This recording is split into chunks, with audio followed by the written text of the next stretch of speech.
Hello, hello. Should be good. Do the checks. Looking good. Alright. Welcome back. We're live with more Ace Attorney Investigations 2. Dude, I can't believe we're still on beginning. This is such a long case. Yeah. Oh, man. It's been like... I've put fucking... I mean, I save a lot. Absolutely. But I put like 10 saves already. We're still in beginning. Alright. And we've been all over the place too. We left off with the call from the culprit, who, for some reason, dialogue is very much Fender-esque. I don't want to say it's Fender, but if it's Fender... What is it, Mr. Edgeworth? That was not what I wanted to click, sorry. We found Eustace, that's right. And we were being tracked with a bug. Things are slowly starting to come together, but I don't think we're anywhere near the end of this one. That's right, Canis is involved too somehow. Oh my lord. Alright. What is it, Mr. Edgeworth? Notice anything? And we're still hunting for Sean. So, there was a bug in my Yatagarasu pin this whole time, huh? You know, I think we might be up against a great thief here.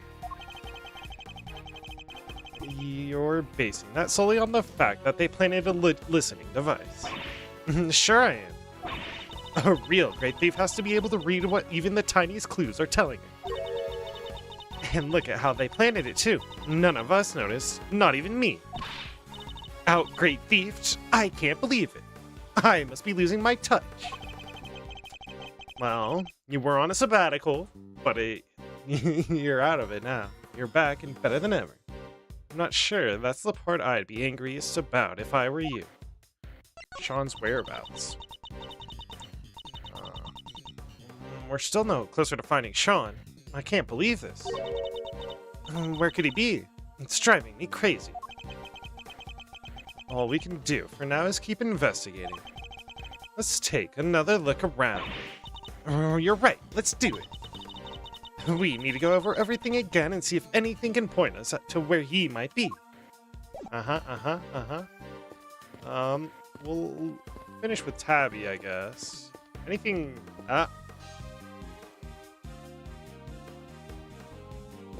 Is that my boy Gumshoe? Aw, Gummy.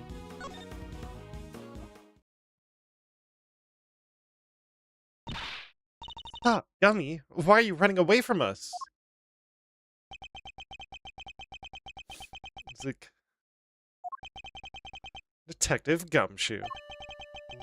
When you gave up your badge, sir, I didn't know what to do with myself. You stay right where you are, detective. So I thought, if you weren't gonna be a prosecutor anymore, then maybe I shouldn't be a detective either. Ah, I didn't mean to put you through this much trouble, Gumshoe. But I was wrong. Even if you're not around, I'll always be a detective. My job will always be to investigate crime. Oh? And us detectives don't just investigate when prosecutors ask us to. We have to be able to look into stuff ourselves, too. Gummy's growing up. Is that what you were doing just now?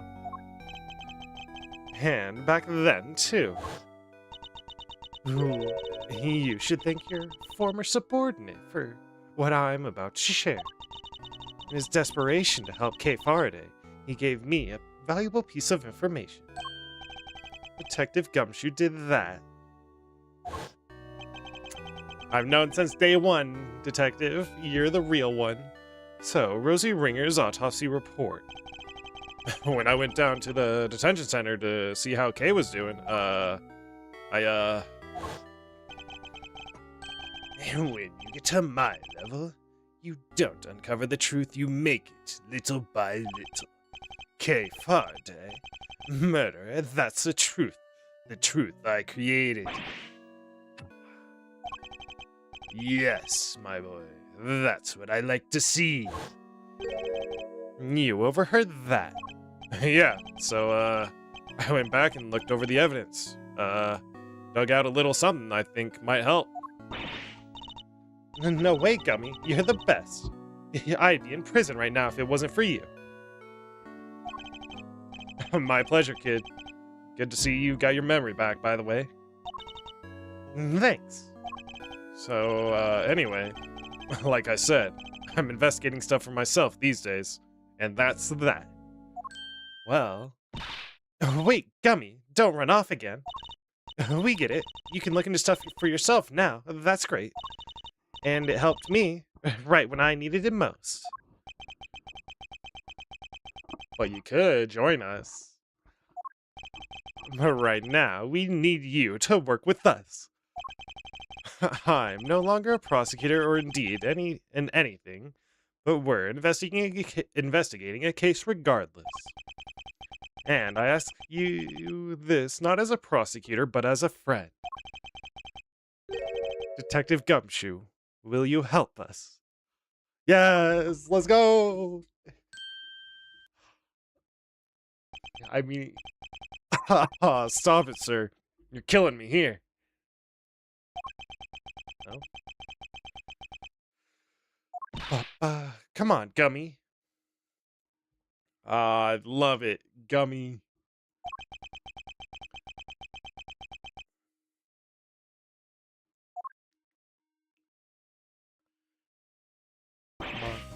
All right, I'll do it. Hell yeah.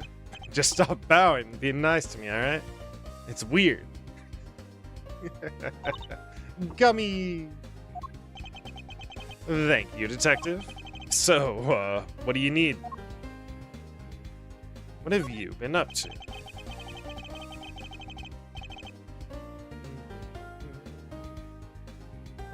1 second. Anyway, can you tell us what you've discovered in the course of your investigations, detective? Yes, sir. Sure I can. All right, so I got 3 big things to tell you. Here goes. Number 1, I've got some results for you from when forensics looked at Kay's clothes. They found traces of what looked to be a powerful sedative. Her brand was 3Zs. I guess that's what she was drugged with at Gourd Lake before she was taken to the roof of the big building. That is true. We are hunting down the red rain-coated person, basically. Sure seems that way. Now for number 2. I got hold of all the footage from that security camera in front of the big building elevator. Oh, the camera that captured President Wang and Judge Gavel that night. The elevator is usually the only way of getting up onto the roof, correct? And therefore, anyone using it should have been caught on camera. That's right. So winding the tape back to 2 nights ago, we should have been able to see Kay being carried up there while she was out cold, sir. And did you spot me, Gummy? I watched it all on fast forward. Everything from 2 days ago till the end. Yes, and... nothing, sir. No sign of Kay anyway. I thought it was too good to be true. Another way up then? Or... no, there has to be another way up then. Or the camera turned off. So how did the kidnapper get her up there? I think we'll need to look into that a little more detail. And the last item on your list? Yes, sir. This is the big one. The 3rd thing I had to tell you is... it's great to be working with you again, sir. Damn straight. Let's go. I'll help you catch this perp if it's the last thing I do. And that about wraps it up. I've put you through a lot, detective, but that doesn't mean I can start going easy on you. That's the big one, as you put it. It doesn't even have anything to do with the case. I would have preferred something of practical use. Oof. No mercy, huh? Guess I should have expected anything less. Thanks, Mr. Edgeworth. Gummy! A boy has been kidnapped. We need your help to find him. Kidnapped, sir. Yes, his name is Sean Fenn. Oh, wait. The kid with the horns? You know him. I saw him earlier today. You mean this morning? Yeah. He got off that bus over there, and then he walked off towards the garbage disposal area. Where's that? Oh, just over there. It's where all the offices in the big building put their trash before it gets taken away, sir. Where he went after that, I couldn't tell you. I had to leave right around then. I think we'd better take a closer look at the garbage disposal area. Ba, ba, ba, ba, ba. Gummy! Oh, he's back.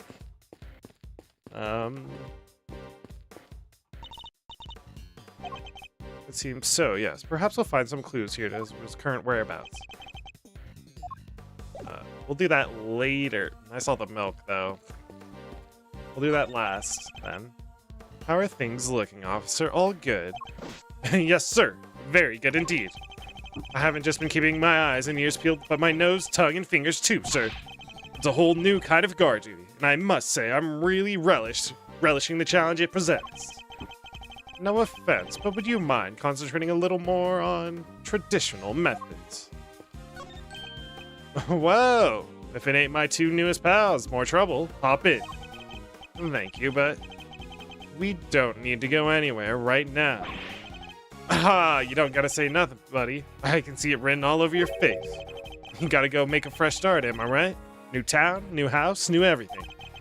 Cops on your trail? Wise guys even? It don't matter. Just rip it all and start again. Come on, hop in. Your new life starts right here. Just be sure to tip generously now. I'm starting to wonder why we weren't more suspicious of him in the first time.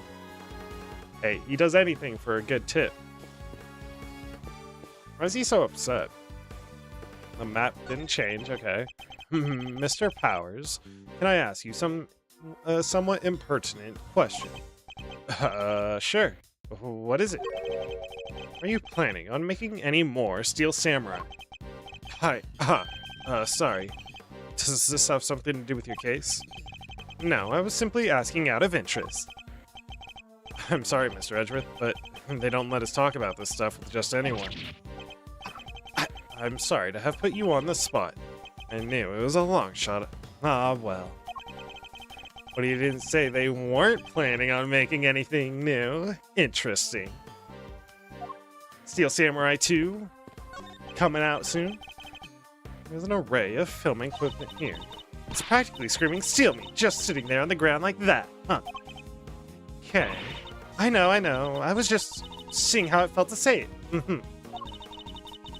If I stole Global Studios gear, they'd never be able to make another Steel Samurai show again. And where would that leave you and all the other fans, huh? That's not why I stopped you, but it's also a good point.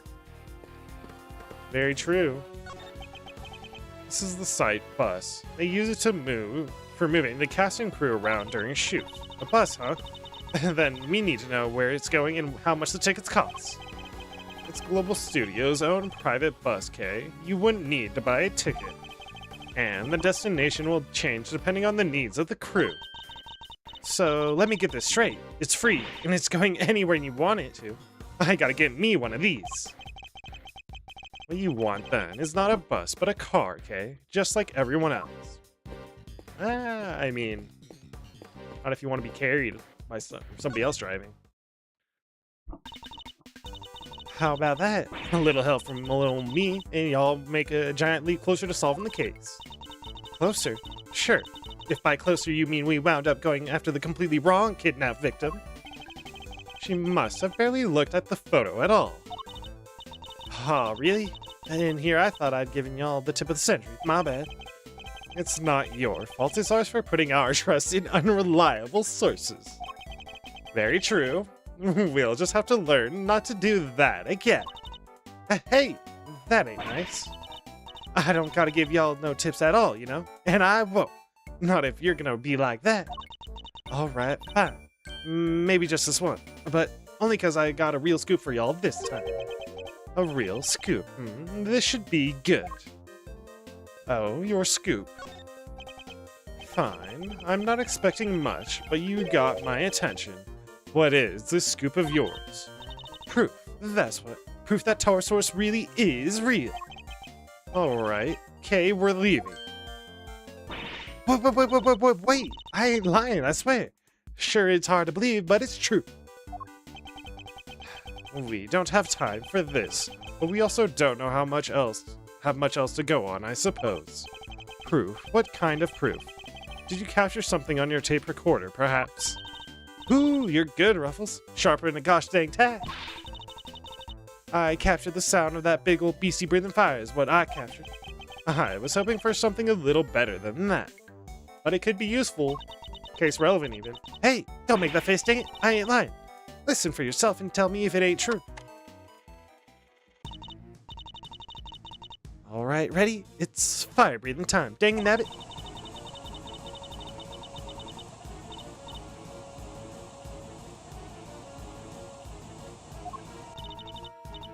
There. Well, kind of hard to tell over the shouting, but it could have been something breathing fire, maybe. Sounded like a fire extinguisher, more like, maybe? And tell me, Miss Lloyd, did you see this fire-breathing something with your own eyes? Well, not exactly with my eyes as such, but you know, as I wasn't precisely close by when it happened, but surely the real Taurosaurus would be pretty hard to miss, no matter how far away you were standing. Well, see, I was far away, but also recorded by what you might call non-standing means. Oh, would you mind explaining what you mean by that? I really dug myself a hole here, huh? Non-standard means. See, I mighta coulda rigged me up a little wireless interceptor, hoping to do a little, scoop detecting. That's so sad. Poor insects. Damn. Not an insect, okay? An intercept. She was listening out for radio signals. That poor insect. Would have allowed her to listen in on any nearby transmissions. Me and the chief been down here at the big building sniffing around these last couple days. Looking into Miss Hart's tip about the underground auction, I assume. Which would mean you've been listening in on all the radio signals in the area, too. Sure have, which is how I wound up hearing the most thunderous, ear-splitting noise you ever did hear. The pounding of feet, the electricity of the air. This was it. Taurosaurus at last. You made everything up. Except the roaring sound, didn't you? The long and short of it is that you didn't actually see anything, correct? Hey, I don't need to see things, I'm alright at you. Anyhow, I keep listening. Until down the line comes your pal there's voice, hollering fit to beat the band. Eavesdropping coward, why don't you come out and show yourself? What was that sound?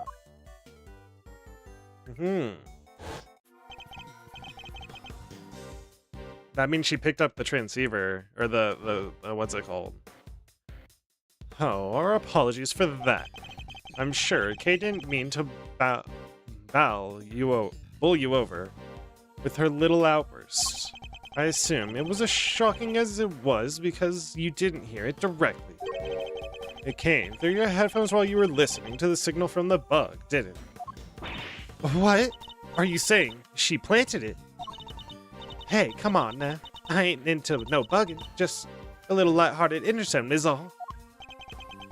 Would you mind if we borrowed the tape of what you recorded, Miss Lloyd? Do what you dang well, please.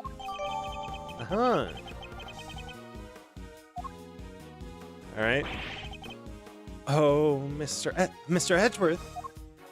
Ah. Mr. Saint, Miss Berry. Money!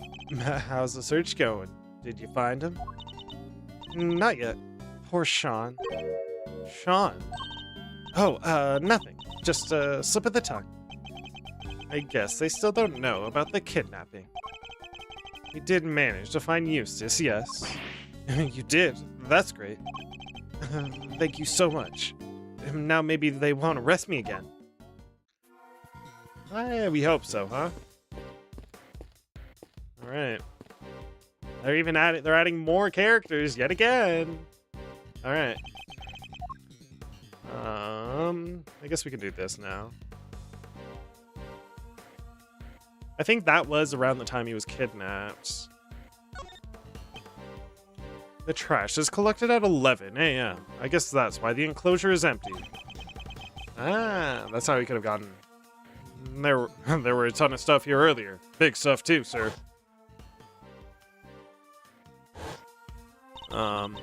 Today must be the day they take the big stuff away. I mean, yeah, sure looks like that way. I'll bet that big squisher machine squished it all up good anyhow. They don't do that with the larger items. They just take them away as they are. They do, huh? How do you even know that, sir? Wait, Mr. Fender's pretty keen for you to join him, right? I'll bet he sent you some kind of pamphlet on how to throw your stuff away for when you move office. You're spookily insightful sometimes, Kay, but only sometimes. Uh-huh. It's blocked. It's totally empty. Yes, because the garbage was just collected. You think... Or did somebody steal it all? I smell a crime here, Mr. Edgeworth. I certainly smell something as well. But is it really the scent of a crime? I feel like we've seen that. Wasn't this one of the Faye family mansion logs or something like that? I feel like we've seen this log. It's the Psycho logs. That's what it is. So they keep it locked up tight, huh? I guess they don't want non-residents disposing of their trash here. Uh-huh. And then finally, spilled milk. How could they? Wasting food. This milk cart. That's the same brand Sean drinks. Something happened to him here. I'm almost certain of it. Based on what we've seen, and what Detective Gumshoe told us, I think there's a strong possibility that Sean was abducted from the garbage disposal area. Uh-huh.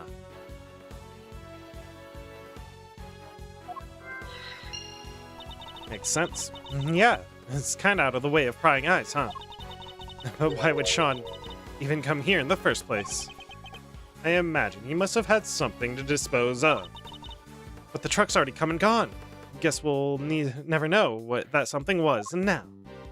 Oh, huh? He was trying to get rid of something, huh? Alright. Mr. Saint, Regina. You're amazing, Mr. Edgeworth. How did you find Prosecutor Winter? With some serious investigative magic. That's how. It was pure luck, actually, but never mind. It was pure luck. The search for Eustace. You didn't even need our help, huh? That's not true. Thanks so much for joining in the search. Where did you look, by the way? It's true, they were helping. Oh, this place. A way called Sunshine Coliseum. Do you know it? There it is. Sunshine Coliseum. That's over by the harbor. Whoa.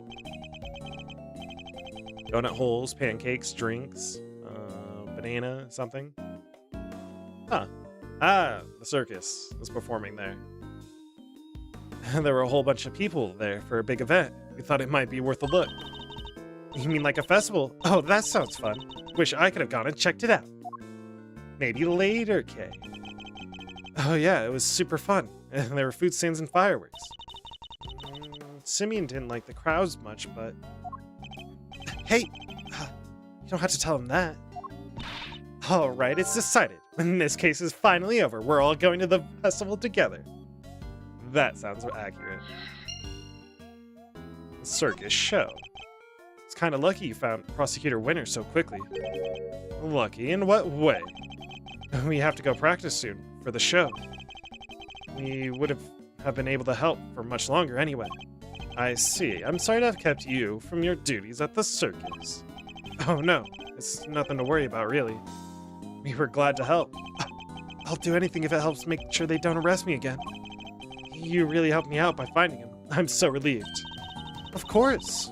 Just because they found him, that doesn't mean they'll find Warden Lagarde guilty. What?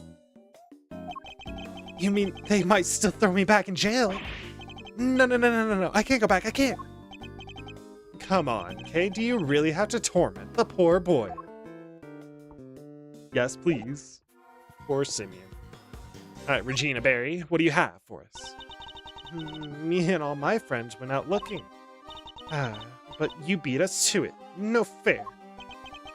Her friends. I guess she means the animals. That's literally what I just thought of. The Very Big Circus. Today is the first public performance of your new show, correct? Yep, it sure is. We practiced so hard for this one. Oh, so Mr. Saint will be performing too. Of course. He practiced harder than anyone. Even if he did spend the whole time saying no. He even went up into the balloon to spread the word from the sky.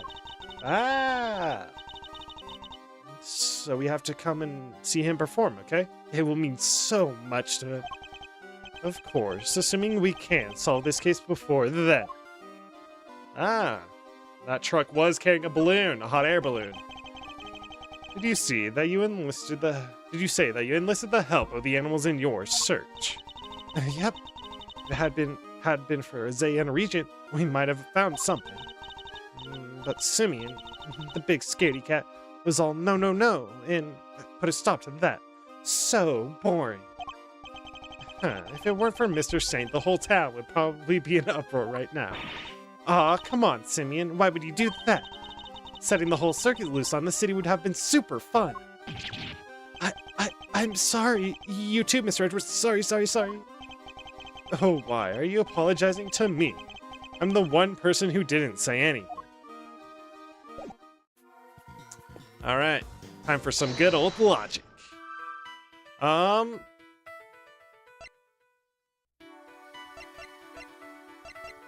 Exploding. Can we actually... We took the recorder, right? We did indeed. Okay, that doesn't help.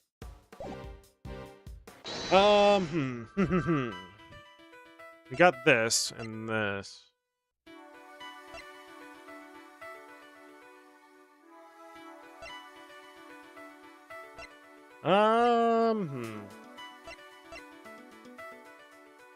This is where he was abducted.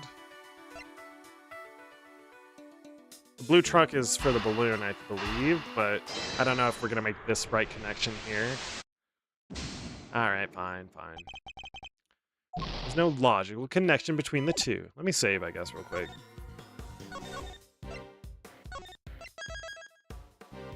Still in beginning. Okay.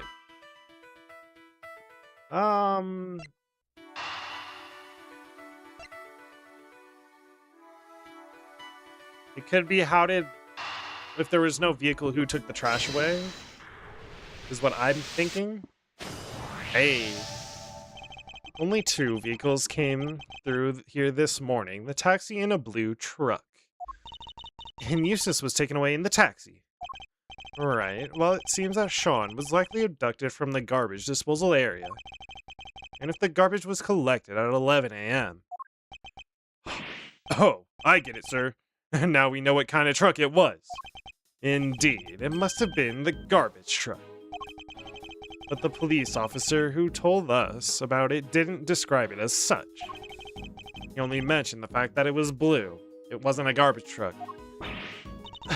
Some cop he was. How did he not even notice it was one of those cool trash squishing machines? Because it wasn't.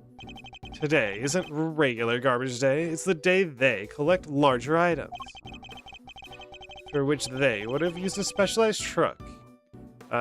Just a regular truck like any other. But it was a garbage truck nonetheless. And where do garbage trucks go?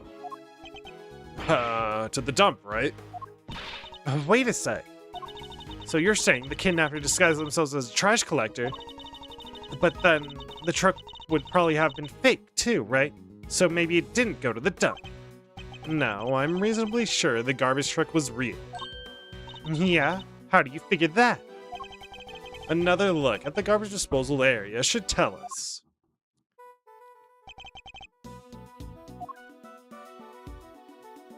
Take that! The empty... Wait. You're saying there's something important there? Yes, proof that the garbage truck was real. You don't agree? Nope. Did I get it wrong? It's gotta be the lock then. It's gotta be the lock then. Fine, it was the lock, not the emptiness of the thing. The garbage disposal area is kept locked. Oh yeah! So only a real garbage collector and a real garbage truck could have opened it. Precisely, the garbage truck can't have been a fake.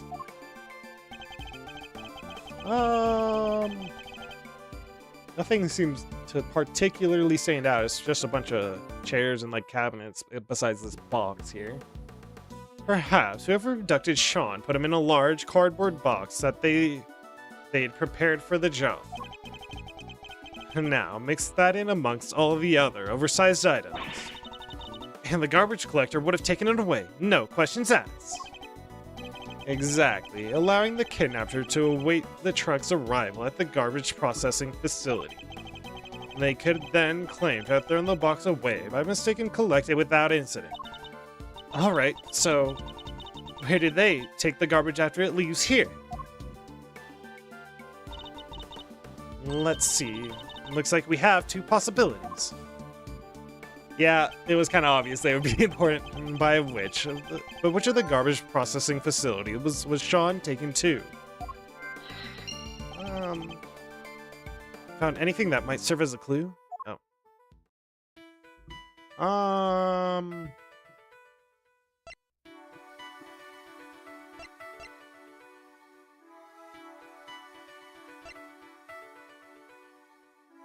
Might be the exploding sound. Or maybe. It could be this, but I think I'm gonna try the exploding sound. Although I don't really think it's connected either. Damn it. Alright. I don't think we have what we need then. Huh. And try the festival in the garbage facilities. Maybe? No. You know what, actually? Exploding Sound Festival. That was the sound of the explosion. Mr. Saint, you mentioned fireworks before. Huh? Fireworks? Yes, at the event of at the Coliseum, where they were setting them off even during daylight hours. I forgot about the explosion. Damn it. Oh yeah, a bunch went off while we were there. What are you thinking, Mr. Edgeworth? The loud bang we heard. What if it was a firework? Huh? It's so obvious I forgot about it. Damn it. Don't think for a second you'll get away with this. Oh, don't worry. I'm counting on on you at least trying to track me down. That'll be half the fun. Heh. Not that I rate your chances of bringing me to justice particularly highly. Bang. For the bang to be clearly audible over the telephone, it must have been pretty loud. Which means fireworks. Which means the Coliseum. So the kidnapper was near there, right? Aha. How near? If the fireworks were that loud, you could probably hear them from pretty far away. Yes, the area we need to search would be too broad to even consider doing it ourselves. But if the police were to lend a hand... Yep, there we go. That's our connecting point. Bang! So, based on the loud bang we heard on the phone call, we know that the kidnapper was somewhere in the vicinity of Sunshine Coliseum.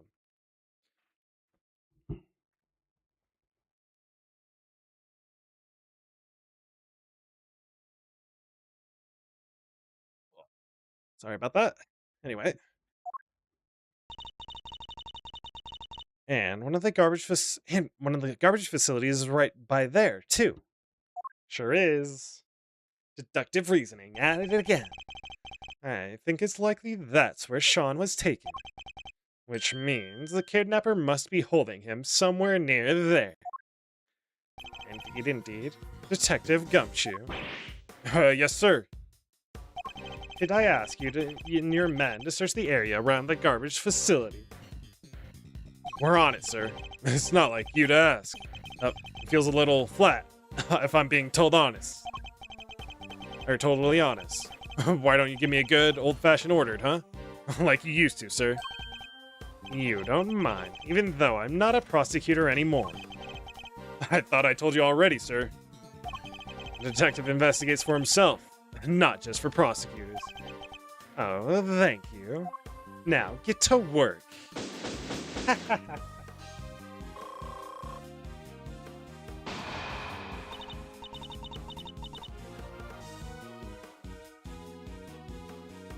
Mr. Edgeworth, we're almost out of time. You're right. We need to hurry. I doubt Judge Gavelle and the others can hold out much longer. I'm counting on you, Detective Gumshoe. I won't let you down, sir. It won't be an official search, but I'll put my best guys on it. You can count on that. I'm coming too, Gummy.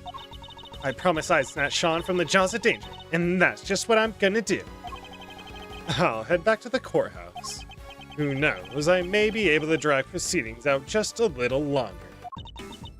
All right, with me, everyone. Even in the depths of night.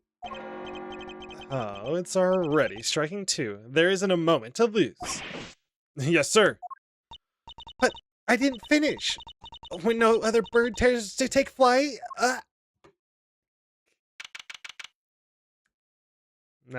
It's a little past 2.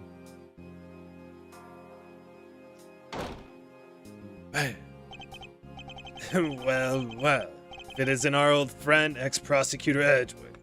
Hello, dear boy. Excelsius winner. The accused will turn and face the prosecution. I'm not done with you yet. I already told you, Francisca. It doesn't make sense. Why would I help her? I feel for her, of course. A woman in her prime, sent to prison. It's enough to make a grown man cry. But to suppress evidence in order to keep her out of a jail cell? No, that's preposterous. Objection! But we have a statement from your own son. He says he entrusted the evidence to your care. Huh. I'm afraid I don't know what he's talking about. Besides, I don't have a son. I've disowned him. Oh, why he say such a thing? I don't know what's going on and gotten into him lately. Objection!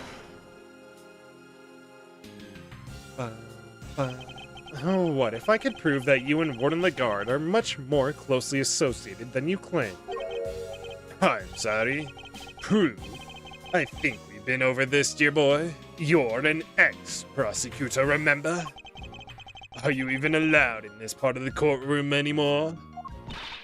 Miles Edgeworth, I'm the one prosecuting this case. What are you thinking, barging in like this? I'm sorry, Francisca, but it's important. May I speak on behalf of the prosecution just briefly? What are you doing? Judge Gavelle, I come before the court with an important new evidence.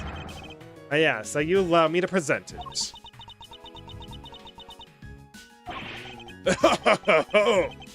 Have you lost your mind, dear boy?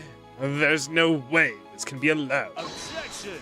Oh, well, the defense hopes you'll let him, G. Just saying. What's the thinking over on the prosecution side there, Frandango? Frandango? Fine. The prosecution has no objections. Objection! Your objections are neither here nor there. And this isn't a democracy, it's a court. He has his beard back for some reason. I mean, we know why he has his beard back, but he has his beard back. Why does he have his beard back? And this is flagrant contempt. Isn't that right, Verity, my girl? No, as long as Sean's still missing. She'll feel she has no choice but to go along with whatever winner wants. If only there was some way of telling her he might be found at any moment. And Judge Gavel, I would ask only this, that you trust in me and in my assistant just this once. Gumshoe or K? It's gotta be Gumshoe, right? But you don't have an assistant, ex-prosecutor. Speaking of which, where's Kay Faraday? She is currently searching for the most important piece of evidence of all. Objection! Nonsense. There's no more evidence to be found. You're just stalling for time. Objection! Whoa. The most important piece of evidence of all, eh? AG. I don't know what this evidence is, but maybe we should just try it in Miles' little pal. What do you say? I mean, I say little pal, but she's way more than that. She's the only one and only great thief Yatagarasu. It seems Fender's sense what I'm getting at least. Judge Gavel. The evidence I'm talking about, we're almost certain we know where it is. Kay's only moments away from snatching it from the jaws of danger.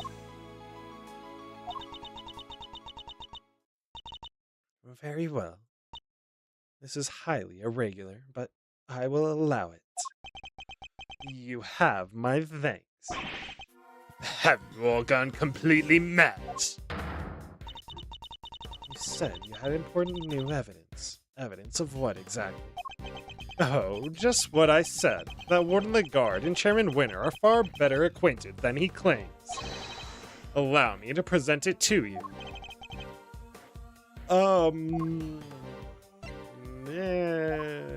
This? Yes, the report. You were right, darling. There's some sort of connection between Knight and Canis.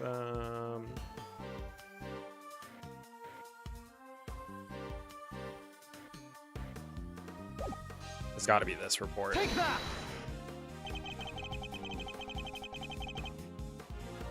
I'm sure we're gonna go over it in more depth, because it was 12 years ago. This document is a report regarding the interrogation of a certain someone. Oh yeah, and who might that be? The late Mr. Bronco Knight. And the interrogation was to be carried out by none other than Warden the Guard. Wait, is that the interrogation where... Yes, where Knight was killed. This document shows Warden the Guard planning the interrogation in which Mr. Knight was murdered. This is indeed important evidence. Objection! Miles Edgeworth, you refer to the document in question as a report. You care to elaborate to whom this report was addressed? A very good question, Miss Von Karma. And the answer is the most important new revelation of all. We recovered this document from a safe in the storeroom on the 51st floor of the big building. That's the storeroom where the lots of the underground auction were kept. It is an auction, if you recall, that was presided over by one Excelsius winner. I don't believe he's been tried for that yet, though, so I don't think that's solid enough proof yet. And that is to whom the report in question was addressed. Do you still mean to insist that you and one of the guard barely knew one another? I have to side with the accused here. That's not proof. I'll refrain from commenting on that matter for the moment, if you don't mind. What? I don't believe it's been conclusively proven that I was the auctioneer yet, has it? Fine, game. Call me out. Call me out on that. Oh, have you forgotten the events of this morning already? You hasn't been tried in court, Edgeworth. You're a prosecutor. You should know this. You're not a prosecutor. You should know this. I think I proved the fact more than adequately. I'll admit defeat in that particular area, yes. But that was not the courtroom. Can you prove the same thing here, my boy? That I was the ringleader? Did you call it? If you can't, then well. You certainly can't prove that the report was addressed to me. Oh, you won't wriggle your way out of this one. So unfair. Tell him, Verity, please. I'm not being slippery at all. I'm being entirely reasonable, wouldn't you say? Unlike you, when you permitted Mr. Edgeworth this bizarre interlude. That was most unlike you. It's saddening, truly it is, to see you failing in your sacred duty to the law. Almost saddening enough to make me want to take drastic measures.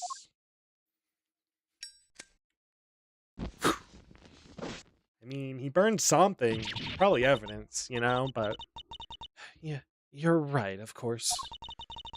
Until the fact has been adequately proven in the courtroom, it cannot be considered a fact.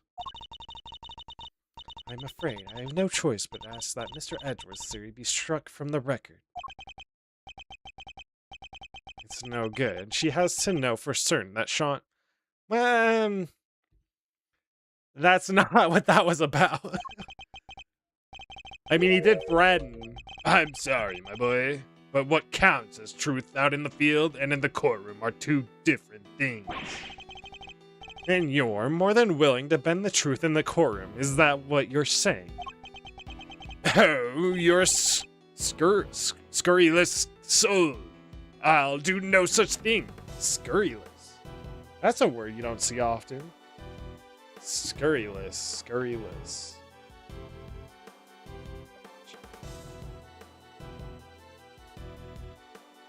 Making or spreading scandalous claims about someone with the intention of damaging the representative. Oh. Or humorously insulting. Do no such thing. Scurrilous, huh? That's a good word. I'll simply accept the court's verdict as the truth.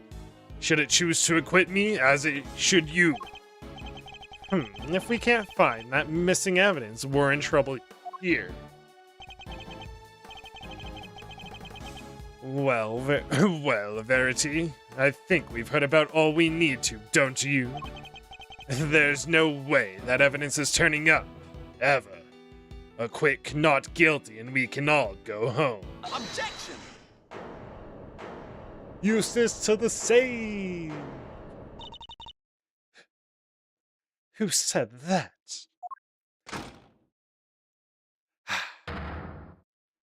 Eustace, the savior? Dad? Eustace? Aw. What are you doing here? Mr. Winner, what's the meaning of this? And where have you been? You can't just abandon your duties like that. I'm sorry. You are unfit to be a prosecutor. You are a complete and utter disgrace. Hey, you were moved too, Francisca. You were shot. He has a perfectly valid reason too. Why, Eustace?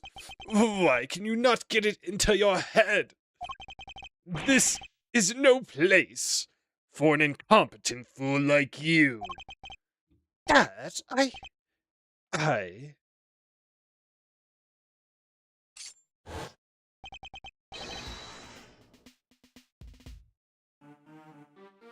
Dude, that was such a good sprite for him. Oh, fuck.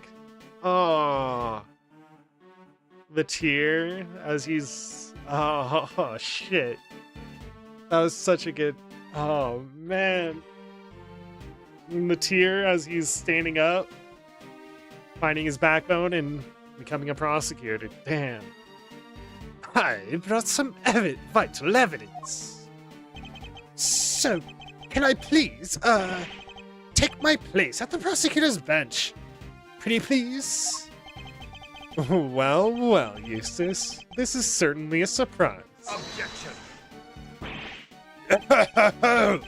Eustace, my boy, what's gotten into you? There's something different about you. What's going on? Dad, come on, my boy, spit it out. What is it? Do you want Daddy to play catch with you? That's it, isn't it? All right. Why don't you run along home and I'll be with you soon? Get back on the sand right now. What's gotten into you, child? You're shaking like a leaf. Objection. Judge Gavel, the prosecutor in charge, has arrived along with important new evidence. This trial is far from over. Surely you can't call an end to proceedings just yet. That's why Eustace has been the lead prosecutor the whole time. Whoa, no objections from Team Defense. Only wish we could have had our original team captain say that herself, though. The prosecution has no objections either.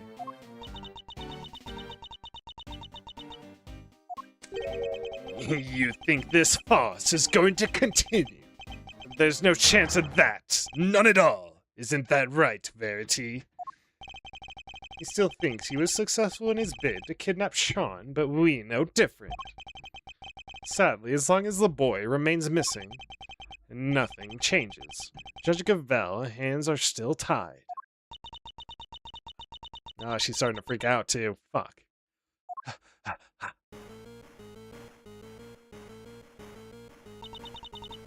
That sound. It is her cell phone. Huh. Why does she have such a weird cell phone tone? Like, it's almost like an evil boss cell phone tone. Or a retro boss, like a retro boss music type. Huh. Mine is also ringing. Whoa, I'm getting a call too.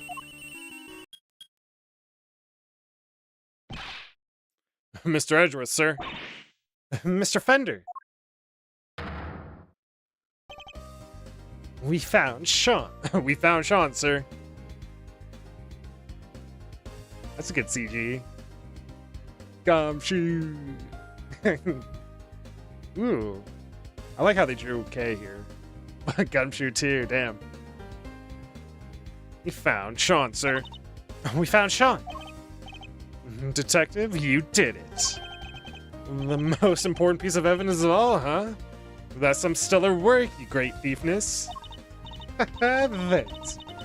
We just thought you should know right away. See y'all soon. Hell yeah. Ba-da-bum, ba-da-bum. And Judge Gavel, it's for you. Aw, he's returning it to her. That's good. That's good. Hello. Yes. Yes, I understand. I'm so glad you're safe. Be sure to thank everyone properly. You'll do that for me, won't you? Alright, be careful. I'll see you back at home. Huh? Yo, welcome in, welcome in. Miria Crowley? I don't know how to pronounce your first name. I think I got Crowley though, right? So, but welcome in anyways. Playing some Ace Attorney. The proceedings will continue. I feel a certain freedom returning to my hammer arm. No. Oh. Is this some idiotic joke? It sure is. Is no such thing. The witness will return to the stand. Ace Attorney Investigations 2 with Miles Edgeworth, and we're on the final case here. And Mr. Winner will step up to the prosecutor's bench. Yes, ma'am. That's fair, that's fair. It is pretty niche is the word I'm looking for. Pretty niche. Visual novel JRPG type things. Eustace Winner. Yeah. I leave matters in your hands. Huh? Facing down your own father. This won't be easy. That is true. Oh, welcome in, Davy Cutie. I'm having a good day. Hope you are too. I'll be looking on with interest. Don't disappoint me. Thanks for the follow, too, somebody. I don't know. Thanks for the follow, by the way. Very well. Is the prosecution ready to proceed? That's probably actually what I need to do then. 1 second.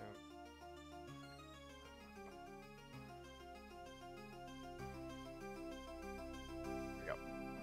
Good now. Anyway, Mr. Winner, you mentioned some evidence. If you want to, it's a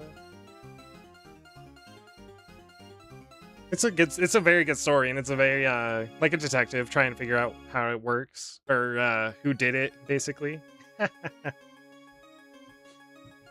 I mean, if you haven't played it before, watching me, I'm quite far into it, so I might not be a good starting point for you, but you're more than welcome to try it.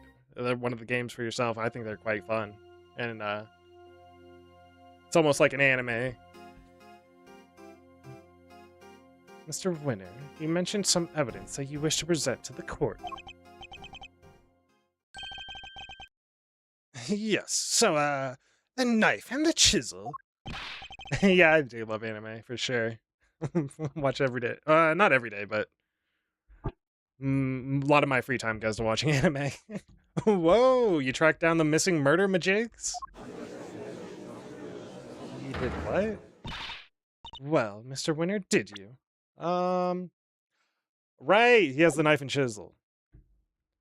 Oh, nice, nice. What do you like to watch, then?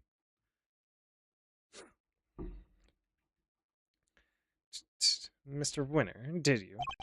About that, No, I couldn't find them. I searched everywhere. Ooh, nice, nice. I'm not caught up on One Piece anymore. I was at the start of Wano, and I haven't watched that since it started, basically, like years ago at this point. What have I been watching recently? I watched the second season of JJK. I've been really into isekai. Like, I don't know why. They're bad, usually. But I've been into isekais. There's also... What else was there? Let me pull up my thing.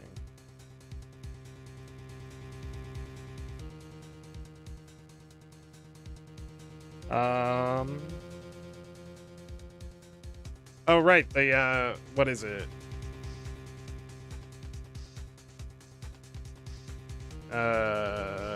The Daemons of the Shadow Realm or whatever it is. That one's been really good.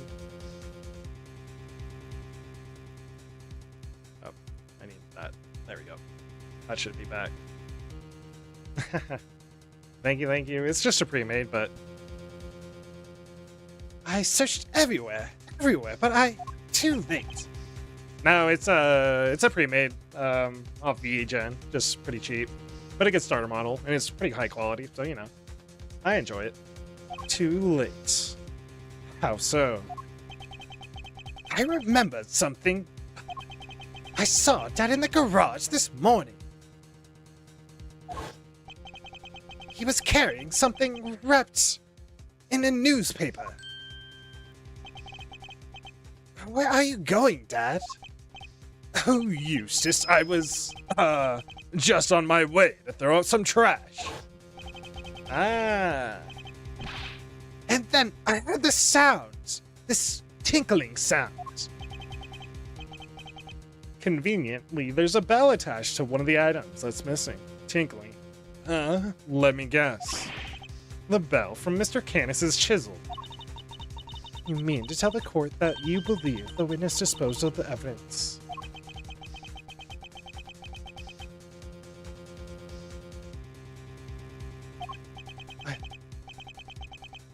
I haven't started that. I've been meaning to.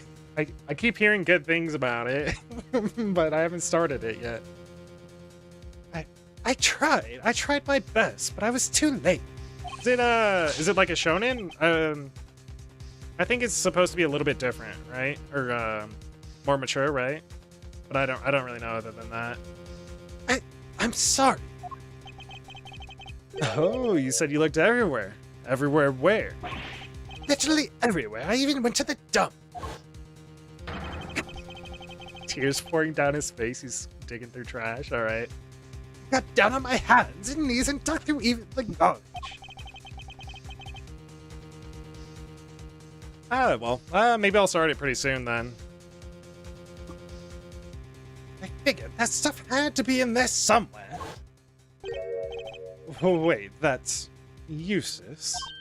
Huh? Hey, what are you doing here? Rude, he totally ignored me. So that's what he was doing? And he even went so far as to search the dump.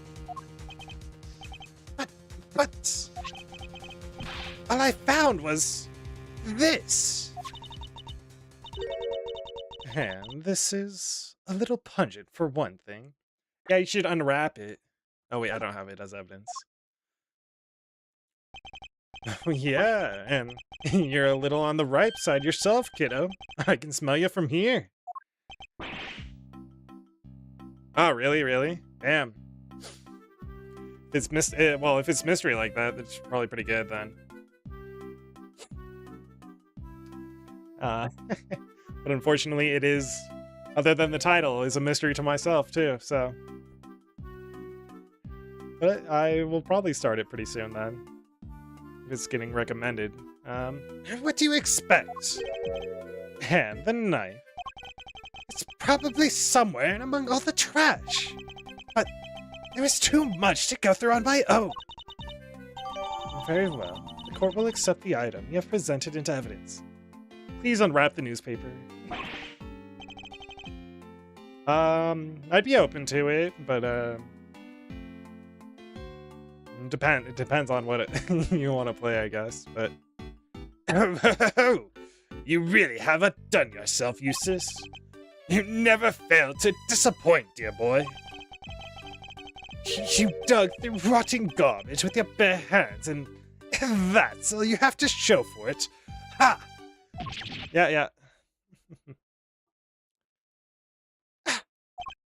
Ah, you drive me to tears. Really, you do. Objection! Sounds good. Might be a little too soon to turn over the waterworks just yet, Dad. Let's take a closer look first. Yeah, that's fine.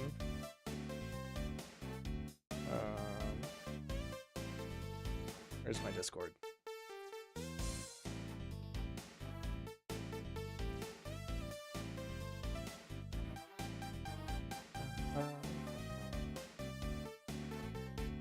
Dad, let's take a closer look first. Hey, you can go ahead and send me your Discord. If you wish to waste your time, be my guest. Hey, Eustace, Miles. Do this devastatingly handsome. Oh. Oh, that was not what I meant to click.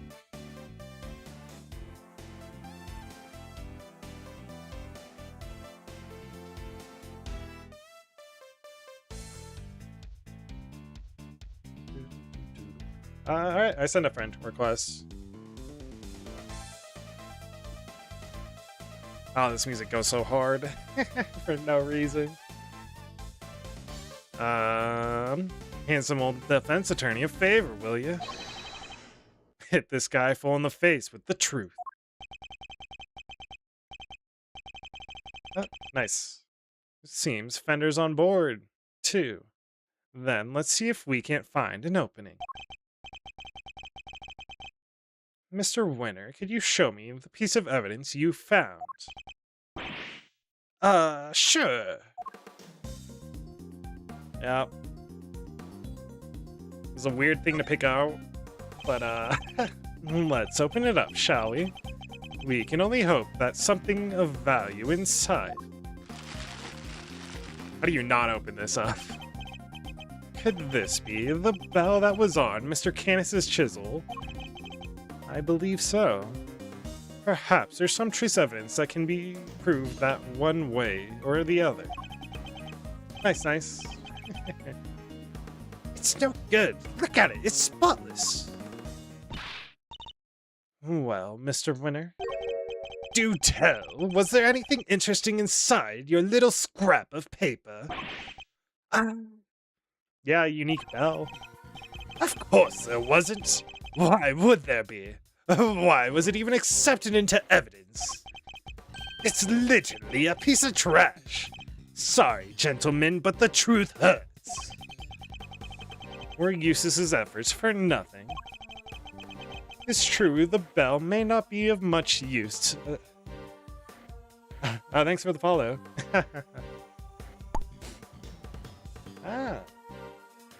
Nice. Ooh, hydrate too. I'll take a sip of water. Thank you.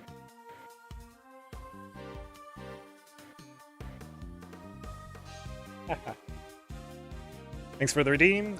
It's true, the bell may not be of much use to us as evidence.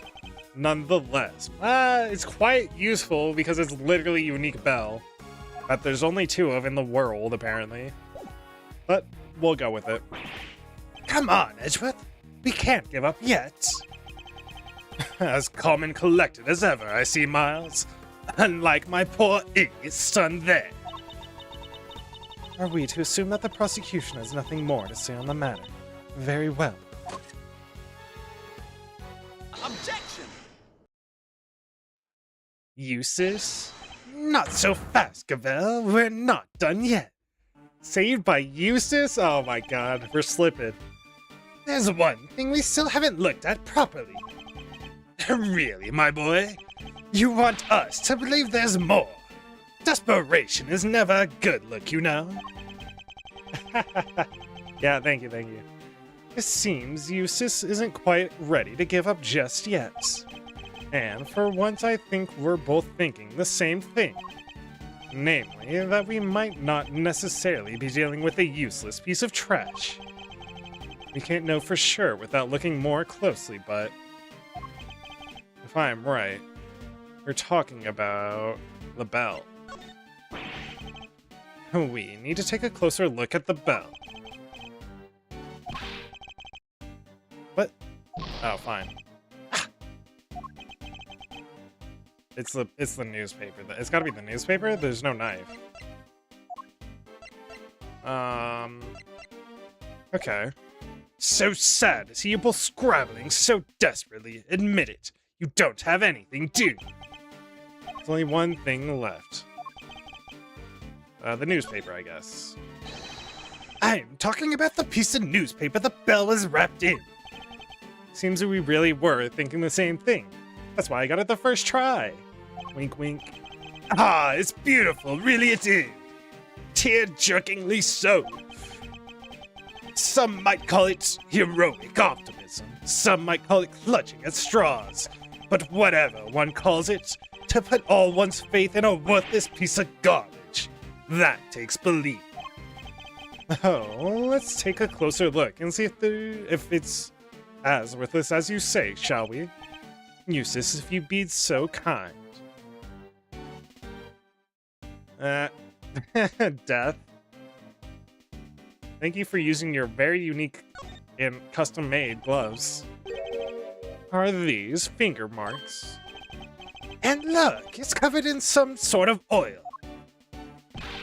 Judge Gavel, I'd like to have this examined for fingerprints.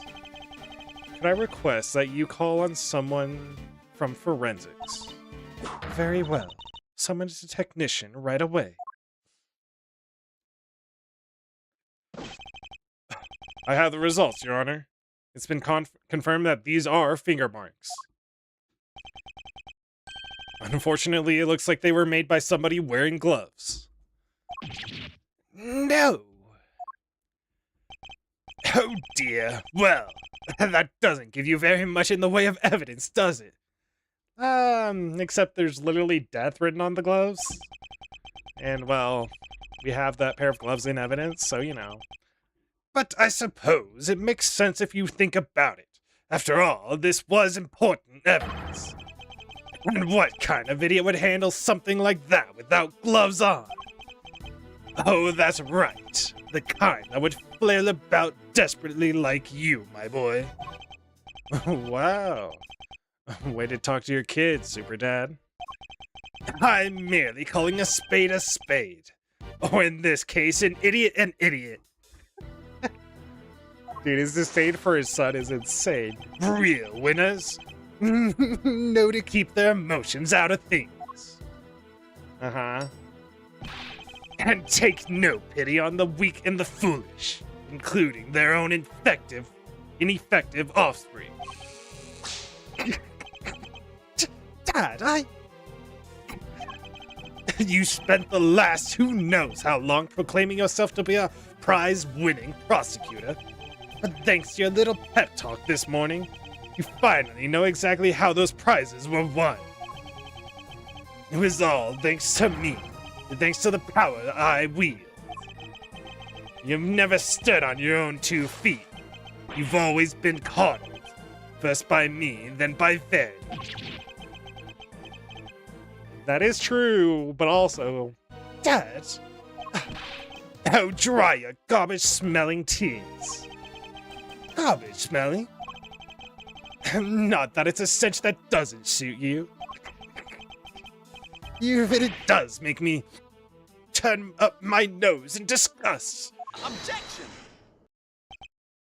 No, you're wrong. I am, my boy, wrong about what? I'm not the one that smells. You are. There. What did you say? Yeah, you smell, and you don't even realize it. You couldn't hide it even if you wanted to. Edgeworth, take a sniff. Right there, where the finger marks are. You want me to smell it? Is that oil? Yes, and I know where it came from. Wait, I know it from somewhere too. It smells of engine oil in here. I guess Winter Senior must be something of a motorhead. That odor tells us something important. It tells us exactly who threw this piece of evidence away. Uh-huh. But I guess my dad's right. I guess I'll never be a real winner. I'll never be able to keep my emotions out of things. Aww. And I'll never be able to stand up to him, no matter what he's done. Aw, Eustace. Be strong, Eustace. Remember what you told me. You said you were going to be different from your father. A different kind of prosecutor. And you are a prosecutor. We both are. That's why we're standing here in this courtroom. A prosecutor's highest responsibility is to the truth, to see that it comes to light no matter what. We expose crimes and we see that their perpetrators are punished, no matter who they might be. So if you truly mean to continue on as a prosecutor, you know what you have to do. I made you a promise. I said that if you could summon the courage to find your feet again, I'd help you. I need a screen grab of this. Where's it at? Dude, fucking hell. I love this sprite for him. His tearful determination, dude. Oh man, it's so good. He's looking up and he's starting to stand straight. It's such a good. I made you a promise. I'd help you. This isn't something you should have to do alone. I'm here. I'm right beside you. Thanks, Edgeworth. You're right. Those finger marks tie my dad to this crime. We just need to show everybody how.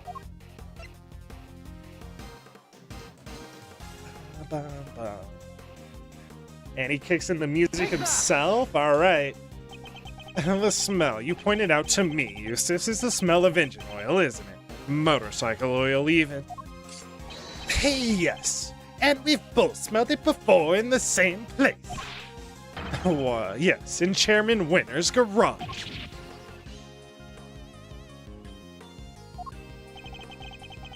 What's more, these finger marks feature some distinctive patterns, don't they? The outlines of the letters D, E, A, T, and H, the same letters that appear on the fingers of these gloves. Objection! Gloves that can be bought at any store. How does that prove anything, dear boy? Objection! How indeed. That's not the only thing that connects your gloves to the piece of newspaper we found. Let's look again at the scrap of paper the ball was wrapped in. And compared to the gloves we found in Chairman Winter's garage. There's a feature that's undeniably connecting the two. The dirt on the hands. And this right here connects the two pieces of evidence without a shadow of doubt. It does. Are you sure, dear boy? I can't see it, really. Well, luckily you don't need to see it. Edgeworth, I can't see it either. What? It's not the dirt?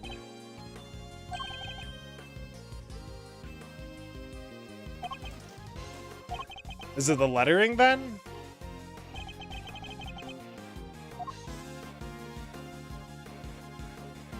Ah, the A's worn out. Take that! Look at the letter A on the finger. Half of it is missing. Exactly as it is in the print on the newspaper. What? I would also like to draw the court's attention to the dirt the gloves are covered in. Now that's viable. Okay, come on, game. I think it might be worth having its composition compared to that of the dirt of the newspaper. Now it's relevant? That's lame. A match would make for even stronger evidence than the print was made by Chairman Winter's game. You can't do that. Whatever. Fine. Officer, have the dirt of those two pieces of evidence compared right away. First you, Edgeworth, and you, Eustace. Who do you think you are?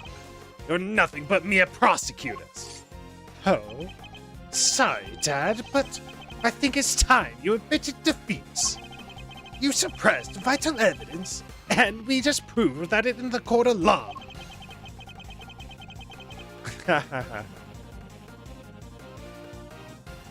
And you try and protect the defendant. I think. Oh, wow. That action's really quick, huh? Maybe I should put a delay. I might have to edit that one. Sorry. And did you try and protect the defendant? What? Do you think you're going to able to make that stick? You think they'll send me to prison? Me? His lighter stopped working. You think you'll be the one to finally take me down? You're a fool, child. A fool. Objection!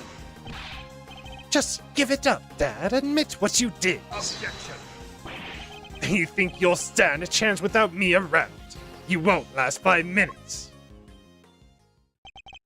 You know what? I think I might be okay. Aw, Eustace growing up. All I ever wanted was to become a prosecutor, to make you proud. But after your men kidnapped me, and I was lying there in the dark all on my own, I got to thinking. Thinking how powerless I was in all of this because of you. I almost gave up. I almost lost sight of the truth. But then... Edgeworth appeared out of nowhere and showed me a way forward.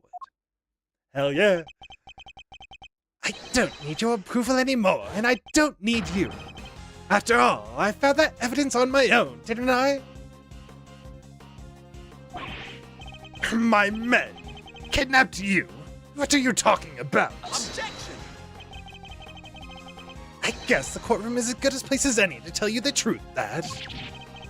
Be careful what you say to me, boy. You'll live to regret it. You're a fool, Eustace, and you always will be. I know you've hated me for as long as I can remember, but I want you to know that despite it all, I've always looked up to you as my dad.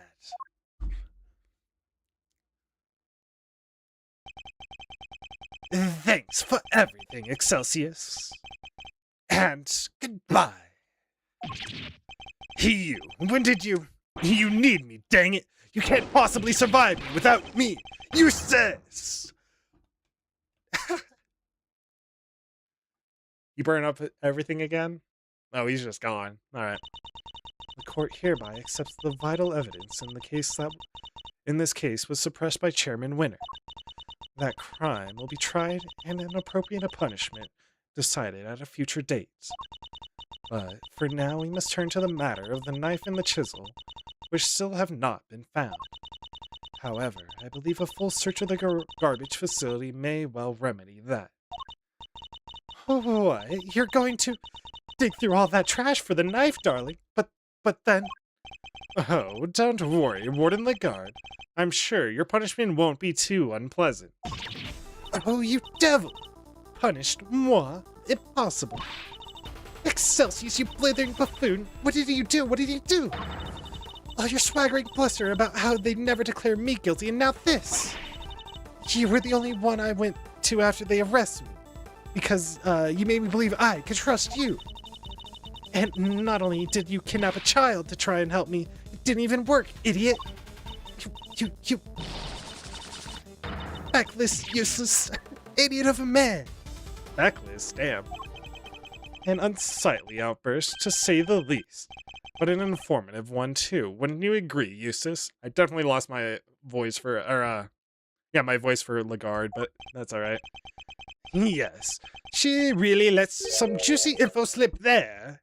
She did, right? Yes, she did.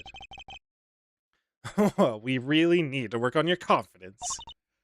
Very well. Then it seems we may be able to bring these proceedings to an end at last. Not so fast! What is this case, bro? Who's that? Bring back all the characters and interrupting court. Sorry, Judge Cavell. Your happy ending will have to wait. Long G says, the end of the trial is not necessarily the end of the matter. Who are you? Just a lowly lone wolf investigator by the name of Shilong Lei. And you have some sort of objection to these proceedings, I take it? Ha! Not really. Your suspect over there is guilty for sure.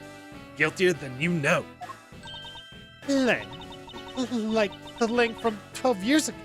Ah. We really gotta get to this case that's 12 happening to... Yeah. Good to see you're finally about to pay for your crimes. Even if it did take a while for you to get what was coming to you. Agent Lang, explain yourself. Are you familiar with the SS5 incident? No, I certainly am. It happened 12 years back. SS5? What? This is a new incident we have no idea about. At least, I have no idea about. Wait, 12 years ago. Yep. Look, a lot happened, okay? This was all 12 years ago or more. My father and the president being friends, our family being the ones who kept him safe. He just changed one day. It was like he became a different person. Now he doesn't trust the police one bit. I wonder what happened 12 years ago. Me too. Could this all be connected to Agent Lang's father and his relationship with the president somehow? Fifi Lagarde and Excelsior's women, in the flesh. I've waited a long time for this. After all, you're the ones who threw my family name into the dirt. Are we to assume that you have some personal connection to the incident in question? I do, but I'm not here to talk about the past. Not yet, anyway. Right now, I'm here for you, Gavel. Huh? Me? You and the one other person.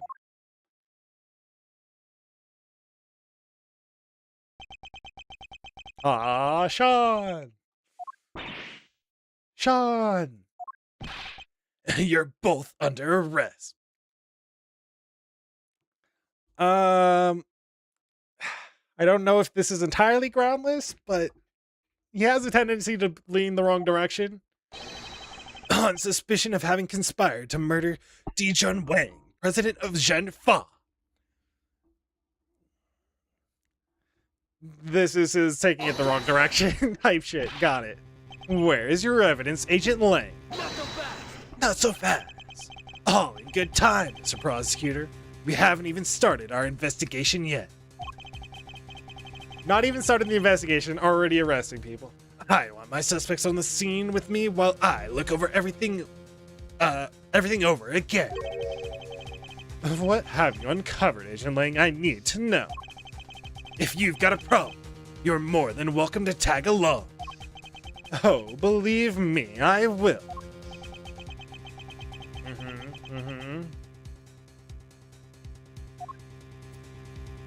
Yep. The end of the trial is not necessarily the end of the matter. We certainly haven't come anywhere close to solving the mystery of the president's murder. Very true. Or uncovering the truth behind these so-called monster sightings. Oh, don't worry. I'm counting on you to at least trying to track me down. That'll be half the fun. Not that I rate your chances of bringing me to justice particularly high. Or figuring out who was on the phone. Yes, I'd say that matter is far from over yet. But that's a to be continued angle, huh? It sure is. Fuck. Alright. To be continued. Damn. We're still in beginning. What is this? Fucking hell. Reinvestigating the crime. Man. As much as I enjoyed our detour, it's been a detour where, I'm sure, well, I don't know if Excelsior's winner is involved in what happened 12, well, he is involved in what happened 12 years ago. I don't know if he's involved in the murder of Dijong Wang currently. Because he kind of murdered somebody else, on the same night. But, So there's what a great detour, and what a great way to we're not done with the game yet, but what a good way to wrap up Eustace's whole subplot, man. I guess I have to wait for the game to end, but I've really enjoyed Eustace's character so much. I think I will keep going for a little bit. It's still early. I've got probably another half hour to go.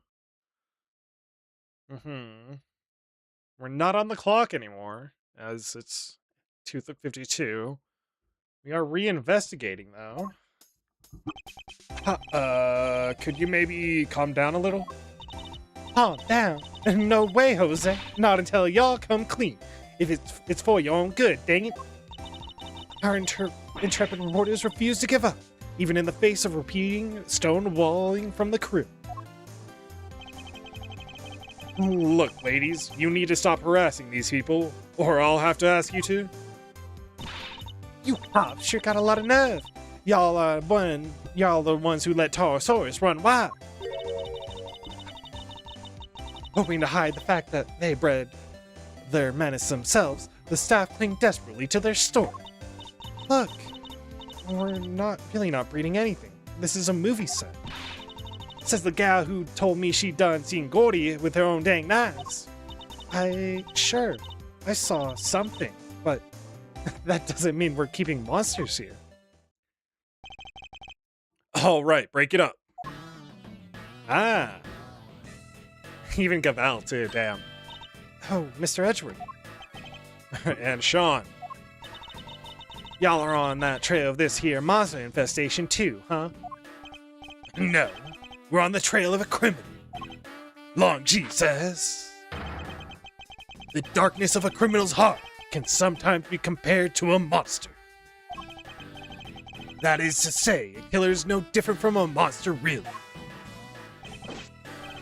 Agent Lang, this is highly irregular, sir. We can't allow members of the public onto the crime scene. These people are important witnesses. I need them to be here. Well, Agent Lang, here we are. Where do you intend to begin? Let's start by summing up the facts. He does have the dirt from the garbage dump on him. Ooh. He has the dirt from the garbage dump on him. Huh. While the garbage truck was here, huh? Overnight. Had to be overnight. President Wang's body was discovered this morning. He hadn't been seen since the night before last. Yes, he slipped off without his bodyguards noticing, if I remember correctly. So he is missing for over a day. And the last person to see him alive was you, Judge Cavell, on the roof of the big building. That's why you wanted to arrest her. Why are you sweating? Why are you sweating? He knows something, and I think he was there to meet him, the president. Well, why did the two of you arrange to meet? I'm sorry, but I can't say. Now's not the time to hide evidence, not even to defend yourself from an accusation of murder. Oh, why can't you just tell us? Please, Judge Cavell, we're trying to help you. Uh-huh. She can't say because she'll only incriminate herself more. I know you had something to do with the president's murder, and I'm going to prove it.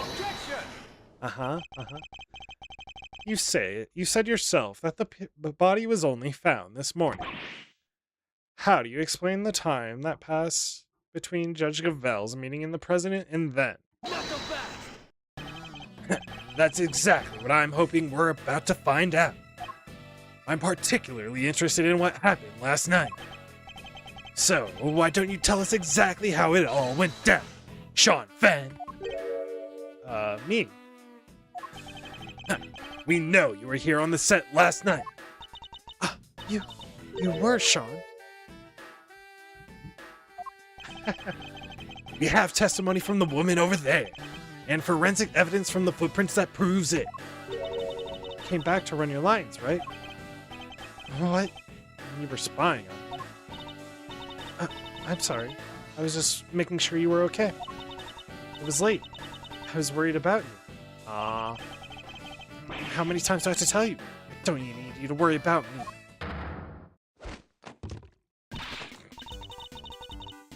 He has a bunch of milk in his backpack. And he's getting ridiculed by his mother. Or, well, adopted mother? Mother? I don't know. How many times do I have to tell you?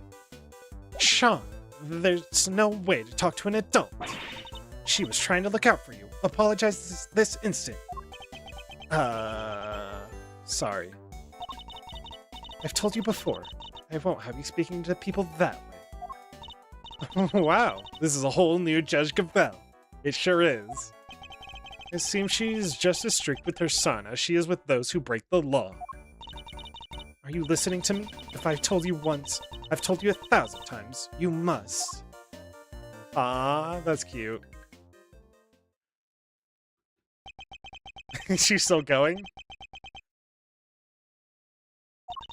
And I want you to remember that, alright? She kept going for a while there, huh? Can we get on with the investigation now? Oh, of course. Forgive me. I don't think I've ever seen her so passionate about anything. Yeah. I guess Judge Gavel, the mother, will take a little getting used to. That's so cute. Are we to understand that you're accusing Sean of being involved somehow, Agent Lang? I just want the truth. I need to know why the president was killed. And by who. And I don't care what it takes. I'm going to find out. I guess it makes sense for him to be so determined. The president was practically family to him. Uh-huh.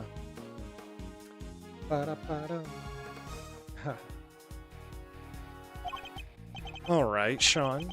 Perhaps you could tell us about what happened last night. Fine by me. I've got nothing to hide. Ah! Interrogating the kid. About last night. Oh, wait. Okay. That doesn't really help. Unless the insurance number, huh? I had a bad day yesterday. Messed up a couple takes. We were scheduled to shoot the same scene again today. So I thought I'd put in some extra practice, and that's what I did. It's that simple. It's not like I hadn't done before. It was fine. Nothing happened. And you've been rehearsing late at night again. When I called you yesterday evening, Sean, you said you were at the hotel. Oh, you called them? Around what time? It must have been around 11 p.m. or thereafter. It's one of our rules. When Sean stays away from home, we have to speak every night. Ah. He's what, 13? She's both strict and kinda, what's it called? Like encouraging, strict but encouraging to go out on his own and, well, be a child movie star. Yeah, well, it wasn't at the hotel. I was here on set. Sean Fett. So you lied to me.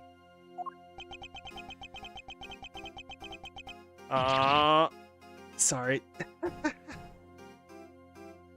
That was a little white lie.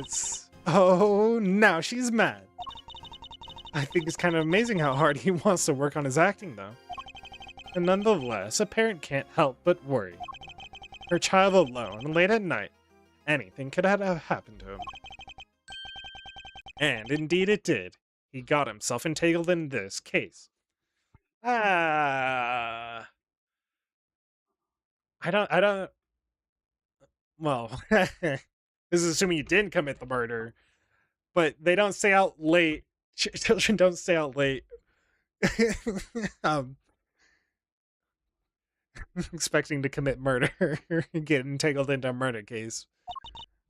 But you said nothing happened, right? He did, although I can't help but wonder if he was telling the truth.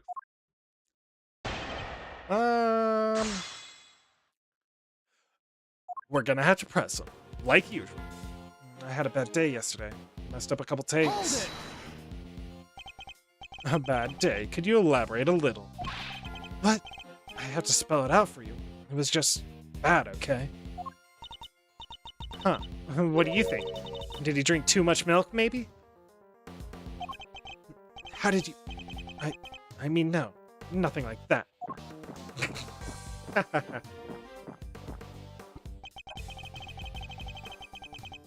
So we have a coffee addict and then we have a milk addict.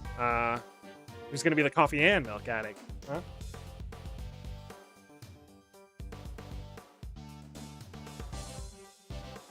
So it might be more accurate to say his stomach had a bad day.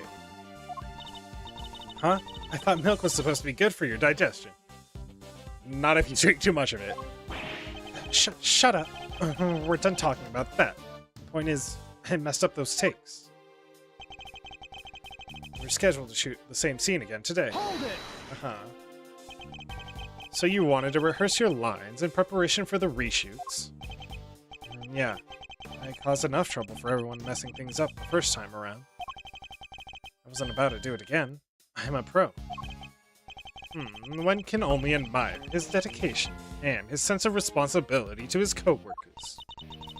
Sean takes his work very so seriously. He's a real inspiration to everyone. Even the takes he said he messed up, it wasn't like there was actually a problem. He just wanted to make them as good as they could. He's always says that even a tiny bit better is... Shut up. Why do you always have to say stuff people don't need to hear? Oh, sorry, Sean. You could maybe work on his people skills a little more. Or he's a teenage boy entering the rebellious phase a little bit. Anyway, as I was saying. So I thought I'd put in some extra practice. And that's what I did. It's that simple. Hold it! Sean, about what you just said. How many times have I made you promise? If you're going to rehearse on your own, you have to tell me. I know. Well, that little outburst rather stole my thunder. Let me ask again about what you just said. I think it's pretty cool, though, Sean. More interruptions. It's all the hour of practice that make you better, the best you can be, little by little by little. I'm the same. I went from small-time thief to average thief, and before I knew it, greatness beckoned. But now that I finally made it, I'm not about to stop doing my best, and neither should you. May I continue? Now, Sean, do you often rehearse alone? Finally, I got my question out without being interrupted.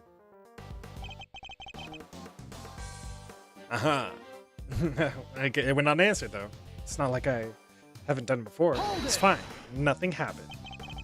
Are you sure about that? What do you mean? Of course I'm sure. It's just a regular evening. Nothing out of the ordinary. Huh? A regular evening? How can you say that? Somebody was. No worries, no worries. Thanks for stopping by, and I hope to see you around. Regular evening? How can you say that? Somebody was. Okay, he's just a child. You mustn't be too hard on him. Nothing happened, really. Nothing to do with the case, anyway. At least, that's what it sounds like he wants us to believe. What are you eating? But I already ate today, so... Hopefully it's good, though. Especially if it's your mom's cooking. But wait. Don't we have some evidence relating to what happened last night? We do. And we also don't have time to be humoring the lies of a child. Let's use what we have to point out the contradiction in his testimony. Alright. Except what was that exactly? If somebody broke the logs? Side gate's chain was cut sometime last night. Ah, nice, nice. Can't go wrong with that.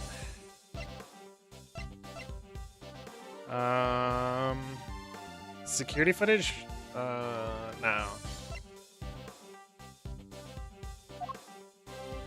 Bye, have a good time. Or, well, have a good night. I think it's gotta be the log breaking. Objection! I'm sorry, Sean, but there's a clear contradiction in your statement.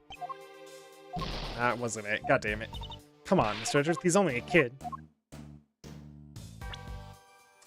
It could have been the footprints.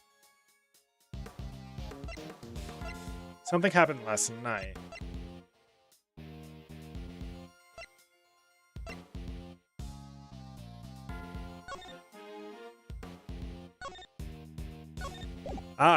This is it. Objection! Got it. Nothing happened. I'm sorry, but you're lying. This proves it beyond a doubt. I don't know if it proves it, but... Wait, how did you...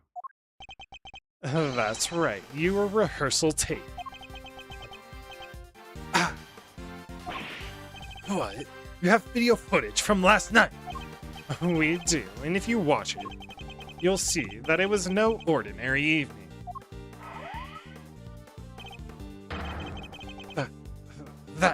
There's a footprint there already. This was in the background with Eustace's in Excelsius's winner's house. I don't know how that's related yet though. And there is, and I'm not sure that it's an everyday sight, even on a film set. Sean, why would you keep this from me? No reason. Liar. That stuff might work on your mommy, kid, but it's not going to work on me. Why did you hide the tape? Sean, you have to tell us. You... Look, I just didn't want anyone to see me rehearsing, okay? I don't like it.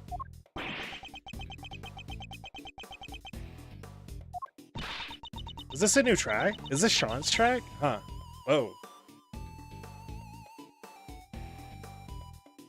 Not bad.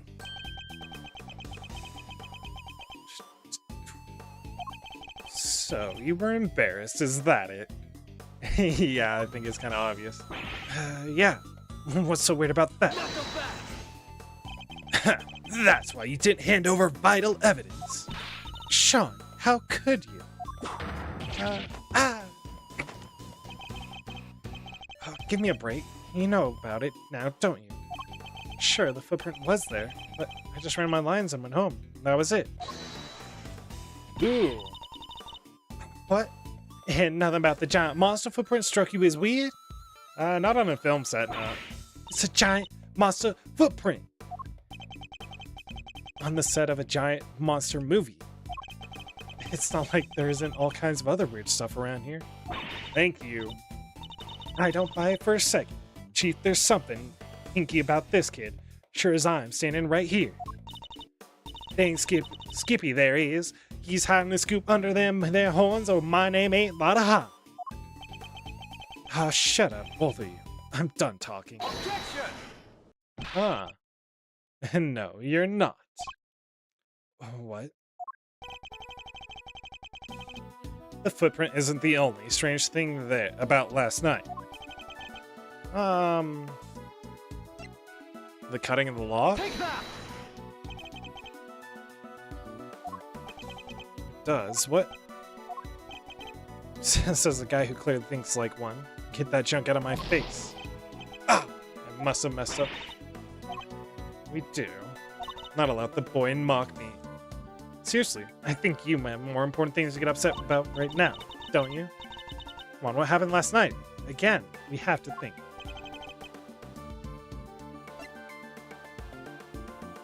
Happened yesterday evening? Oh.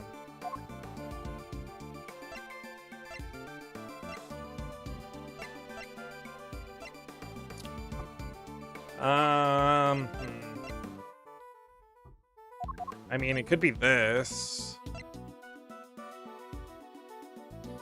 Are they really footprints? Take that! No. Is it the film again and about the bag? Or what? Still in beginning, goddamn.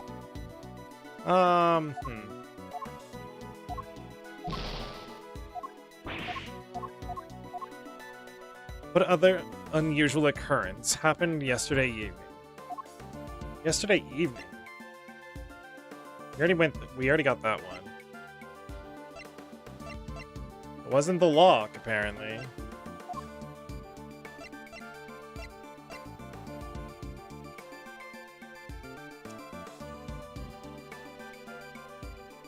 I don't think that's relevant yet.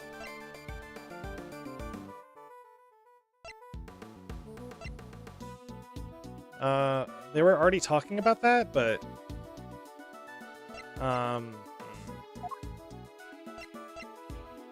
the thing fell off. Take that! The model of Horse's head fell from the roof of that trailer last night. Did you expect us to believe that you knew nothing about that? I don't know what you're talking about. Is that so? I told you. I ran my lands. I went home. And that was it. And what do I know about some stupid falling head? Are you saying you can prove I know something? Sadly, not. It's entirely possible that the head fell after Sean left. And no proof, huh? This conversation is over. Something tells me he doesn't want to talk about last night any more than is absolutely necessary. What is he hiding? Hold it right there! What is it, Agent Lang? So it's just as I thought. Thanks, Mr. Prosecutor. This footage of yours backs up my theory nicely. What? There was something else on that tape. Yup. Look closely. See the costume up in the top left? Thank you. Oh yeah, the Taurosaurus suit. Something's different. Do you see it? I'm not sure. He's just kind of hanging out and looking a little saggy. Oh, and the zipper on his bag is done up tight. The zipper? Thank you. Huh, that's... Heh, yeah, I guess you all see it now, right? On the tape, the zipper is wide open. Why? Because somebody's inside the suit, that's why. What? Mr. Powers, that zipper. What can you tell us about it? Oh, well, we always close it up tight when the suit isn't in use. That's right, Mr. Prosecutor. And do you remember something else I said not long ago? Let me refresh your memory. What if your friend Gavel pushed the president off of the big building the night before last? And then came down here to the movie set and hid the body somewhere? Here, but where? There's all kinds of stuff down here. Costumes, equipment. You could hide it anywhere. And then come back a day later. Last night, in other words, and take it all out. You're saying the body could have been hiding in the Taurosaurus suit. That's exactly what I'm saying. Isn't that right, Gavel?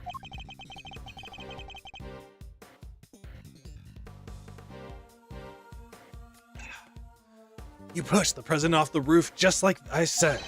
Then you hid the body inside that costume. I most certainly did not. Yeah, but they took a picture yesterday with somebody in it. Protest all you like. I'm not going to believe you. You're the only person who could have done this. I thought we already proved that would have been impossible. The movie set was locked at the There's no way Judge Gavel would have been able to get in here. What if she had an accomplice? What? I've got a little theory for you. I think you're going to like it. Sean has access. Mother and child murderers. What if Sean was waiting down here when Gavel pushed the president off the roof? If the two of them were working together, the problem of the lock goes away. And then they work to hide the body together too. By dragging it over to the Taurosaurus suit and stuffing it inside. You think the murder was really that carefully planned? It was the assassination of a world leader. It could only have been carefully planned. Overruled. True. To suggest that Sean could have been involved in this it's unthinkable. Not so fast. You're gonna get the wrath of Verity Gavel on you. On you. You're my prime suspect. What makes you think I'm going to listen to a word you say? Oh, but what about motive? What reason would either of them have to kill President Wang? Who knows? But we'll find out soon enough. She was the last one to meet him, and she won't tell us why. Pretty darn suspicious. Even you have to agree with that. Gavel, we're looking, Gavel. Judge Gavel, I don't suppose I can convince you to share any more details. My apologies, but this is the one thing I cannot do. You're gonna tell us later anyway, but fine.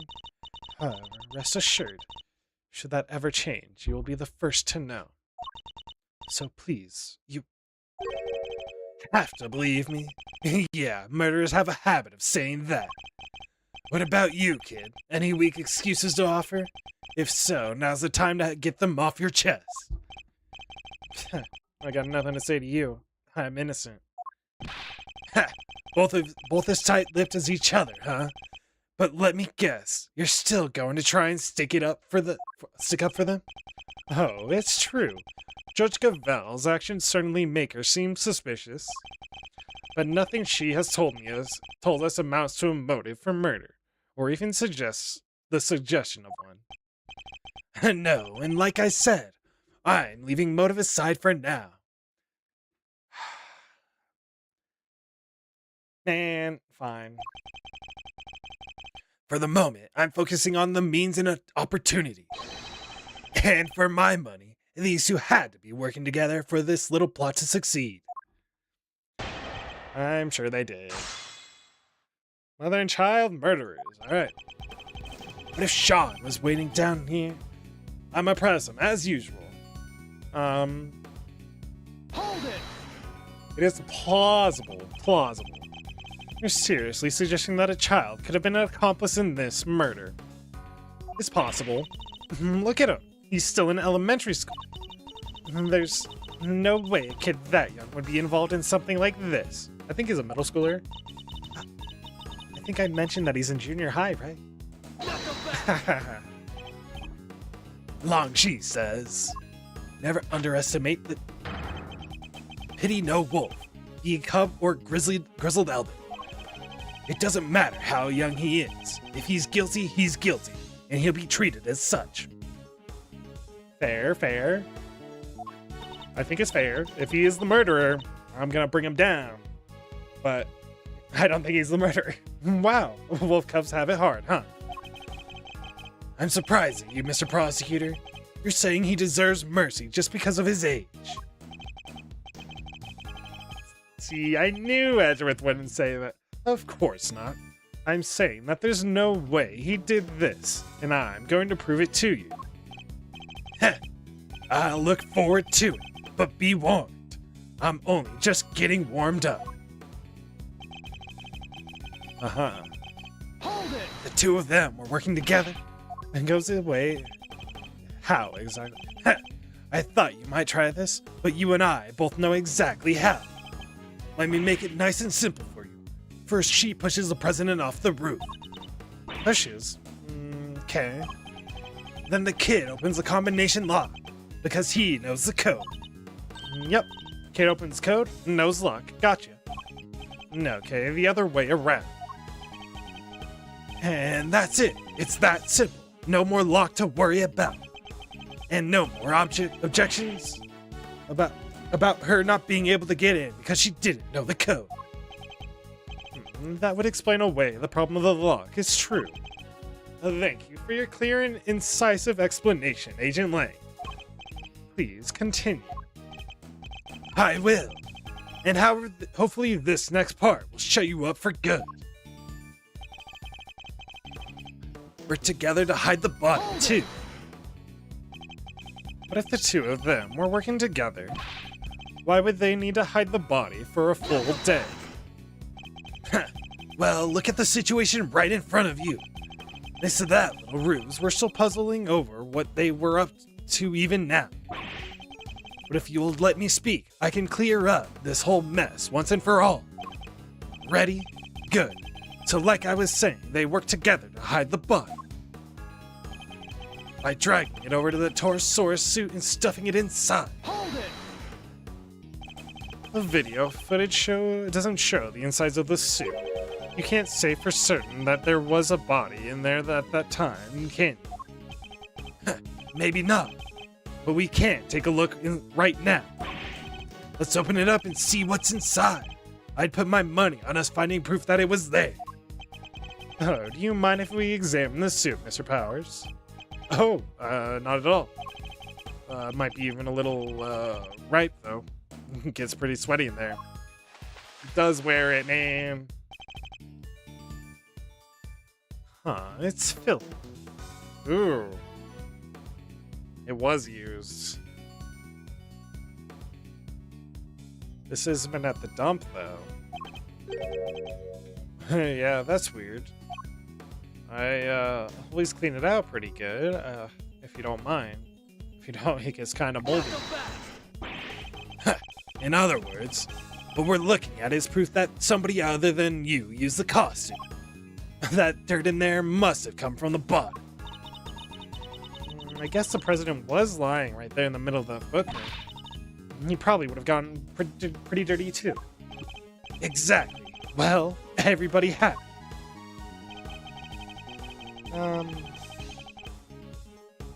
Must be from when the body was hidden there. If the dirt is from when the body was hidden inside the suit. We're assuming that it came directly from the body, correct? Ha! What are you even talking about? Of course we are. What else would it have come from? It really is pretty filthy in there, huh? The dirt got everywhere. Especially around the part where the chest would have been. The chest. I think that might be an important clue. This theory hangs together pretty well, I have to say. It's certainly the case that they could have carried out the murder if they were working together. I don't think we stand to gain much by disputing that. So what do we do instead? We listen carefully to his testimony once more, and see if we can tease out anything of value.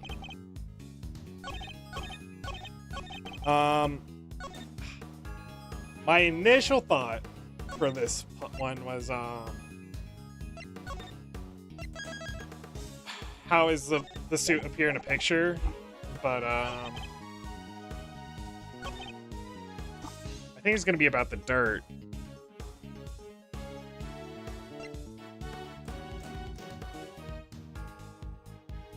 Objection! It is about the dirt. Perfect. How little of dirt he has? So our assumption is that the inside of the suit is dirty because the dirt came from the body. Would it be safe to say that's the case? Why? Is there a problem? The part of the suit directly in front of the opening is particularly dirty. Yeah, it really is. But look at the victim. The area of his body that would have been in contact with that part of the suit isn't dirty at all.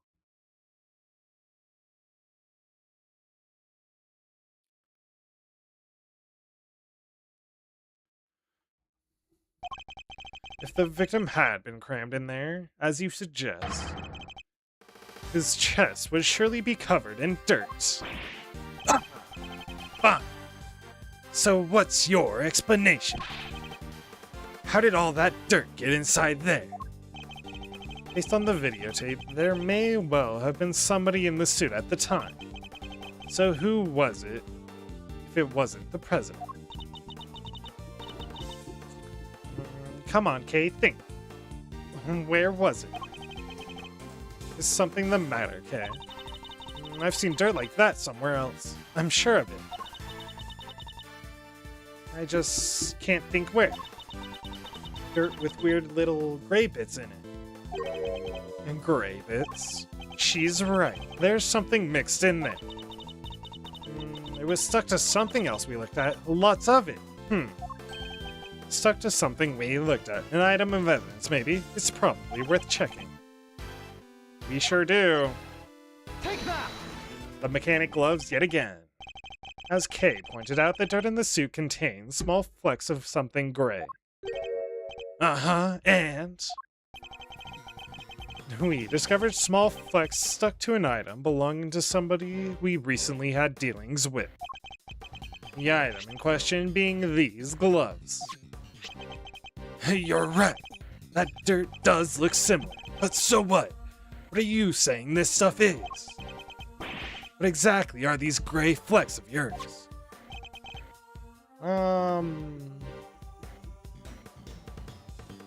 Ooh.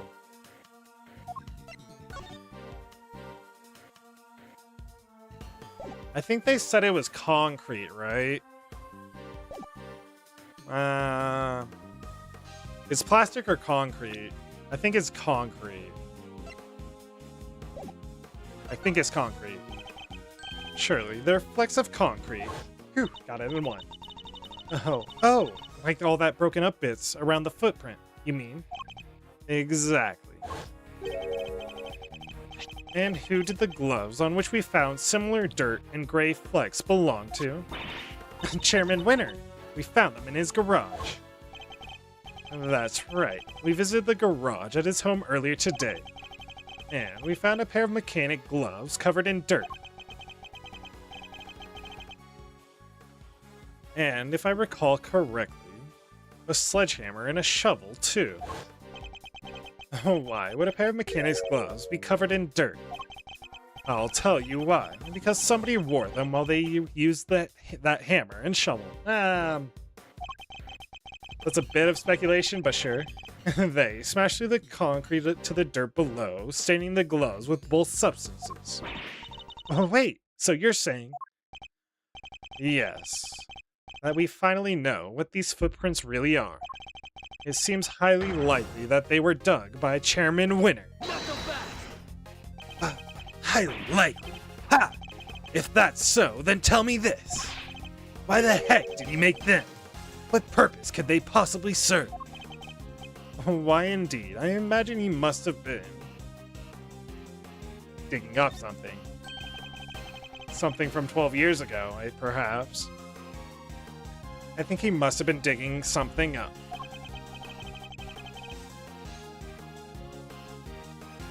I imagine events unfolded something like someone like this. Yo, Money! Long time, but good to see ya.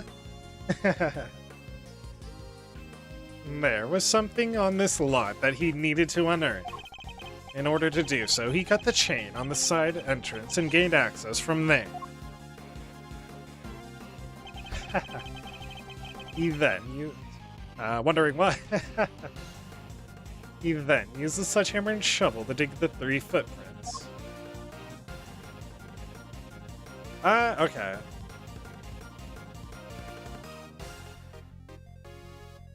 No, not particularly. I stopped doing Thursdays for a little bit, but same schedule other than that. I did Fridays instead of Thursdays, but no, I've been pretty consistent. When he found what he was looking for, he bagged it up and filled it all with the holes. But then Sean must have showed up, right? I think he did, yes. Chairman Winter would have had to find a hiding place, and the tar source provided just that. You got all that from a pair of dirty gloves. It's good, but it's all just speculation. We don't have... Oh, right. Oh, I do start a little bit earlier, but I mean, what's it called? I'm streaming till like 5:30 still. I'm starting an hour earlier. I'm starting at 3 p.m. pretty much now. We don't have any proof that he was inside that suit. He could have dug those holes and gotten out of here. You're right. I contradicted myself. I'm sorry. But it's more time for you. So the blame lies on you. You had more opportunities to stop by.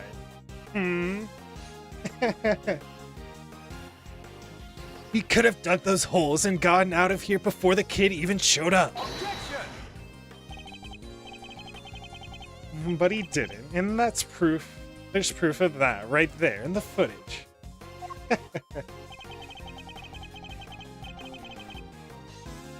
Shows that Chairman Winner was still present when this recording was made. What? It's a shame that Agent Lang didn't notice it himself. He wasn't really there for Chairman Winner. But if we compare the situation as we see it now to the situation as it appears on Sean's rehearsal tape, and compare that in turn to what we saw in Chairman Winner's garage, it soon becomes clear that the chairman was present. But part of this image shows us that Chairman Winner was still here. Take that! Yep. Look at the bag next to the Taurosaurus suit. We saw the same bag in Chairman Winner's garage. Yep. It could be a coincidence still, but the same bag, the dirt on the gloves, that had to indicate a connection, surely. Uh-huh. Yep. What were they up to? Digging the monster footprints, okay. I think that pretty much seals it. It was Excelsius Winner in the suit. And if he was in there, the president's body can't have been... Ay-ya! Good. It seems I've convinced Agent Lang of the flaws in his theory. As usual. Somebody get to the Chairman Winner's house right away. We need to know what's in that bag. Yes, sir. Y'all done lost your mind? I can't believe what I'm hearing. What is all this hog swill?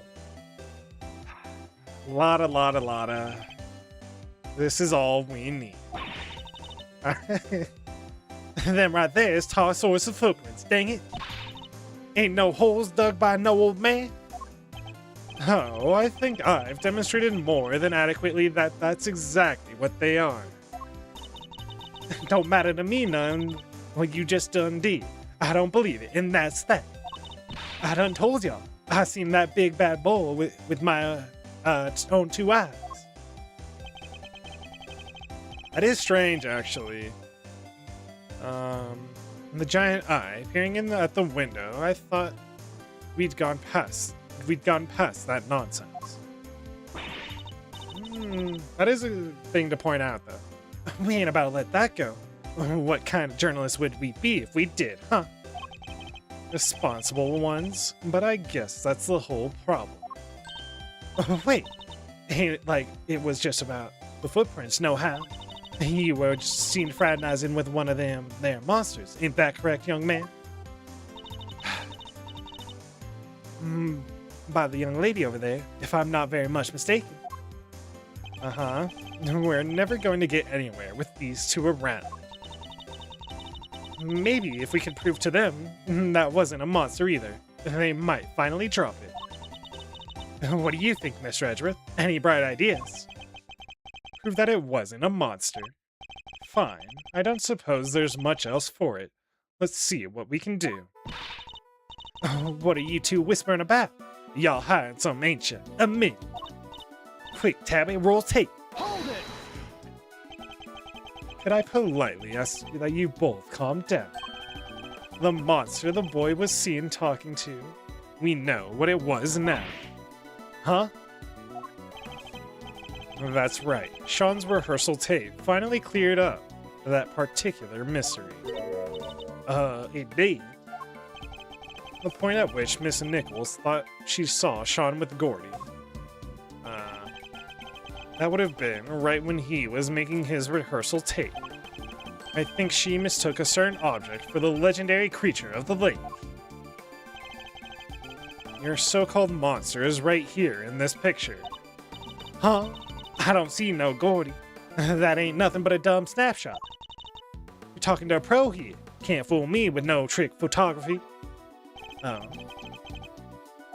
It's the camera. Take that! And it's wrapping for, what's it called? Weather protection. That's right. It was a camera cane. That is what Miss Nichols saw, not Gordy. What? Sean's rehearsal tape was shot from a noticeably elevated viewpoint. A viewpoint that would only have been possible if the camera in question was attached to a crane. Debatable, but also, we don't need to bring that up. Bo, how the heck would she make a mistake like that, huh? Objection! How indeed, Miss Nichols? Yes? You told us that you think you might need new glasses, didn't you? Damn. Yeah, my eyesight's got way worse all of a sudden. And I imagine that you went through and when you thought you saw Gordy, he was quite heavily shrouded in darkness. That's right. I only saw a silhouette. But you done told us. Skin like an enormous worm, you said. Y'all about to try and tell us your precious crane up there grew skin somehow? Ain't even no flesh on there, them metal bones, let alone skin. You're entirely correct, of course, about the crane as it was in this particular picture anyway. But it did have a skin of sort last night. I knew you were a scoop hater, but this is plumb crazy. You want Tabby and me to starve, is that it? That wasn't my intention at all. You could make a journal report about an ongoing murder case, you know. Just saying. But I do think it's time I finally put them both out of their misery. Gordy's skin is right here in front of us. Yep. It wasn't skin at all. It was this. I mean, it's fairly obvious, and also I don't know what else you would think it would be. Take that! The tarp. Miss Nichols told us that it seemed likely to rain last night. That never happened in the end, but I think Sean may have covered the crane with rainproof sheeting nonetheless. And that, my intrepid young reporters, is what Miss Nichols mistook for Gordy's skin. What? Ah, heck. Well, Sean, am I mistaken? You see everything, don't you? Gotta say, you're pretty amazing. Ah. I'm sorry, Miss Hart, but Miss Nichols' monster was no such thing. It was simply a trick of the lights. Ah. And just like that, the dream dies again. Chief. Ah, why you gotta get their hopes down? I think they may have finally shut them up. I thought the kid was holding out on us, but it seems I could have been maybe a little wrong, maybe. All right, we know what the so-called monster was now. Everyone happy? Everybody except these two. Agent Lang, sir. The president's autopsy report is out, sir. Ooh. It is. Let me see. Ah. Something real. Death was due to full body contusions and bone breakage caused by extreme pressure from above. So we have our cause of death. He was crushed. Just as we thought. He was crushed. Approximately 11, early in the night, huh? Okay.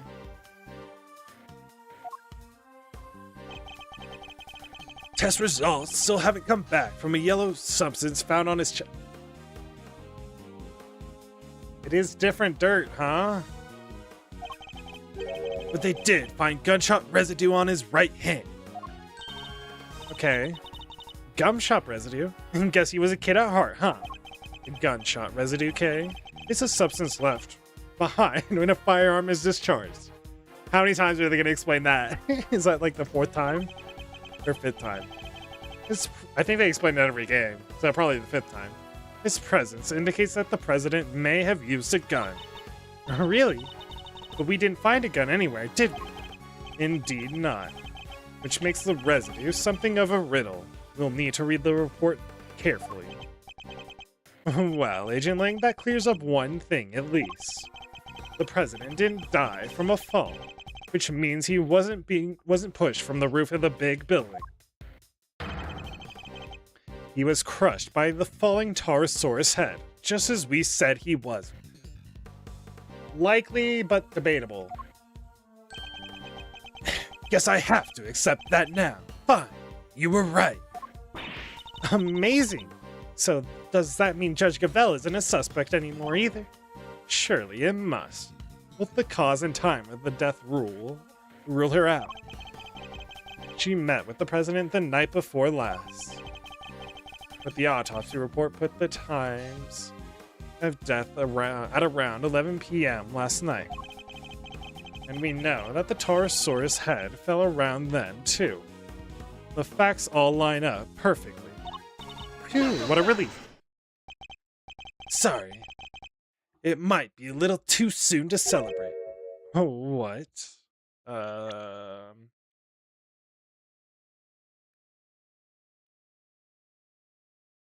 Cause and time of her death. Of death ruler out. The night before last, okay. Sure, I think we can accept that the falling head must have been what killed the president. But that begs the question of what could have caused it to fall, or who.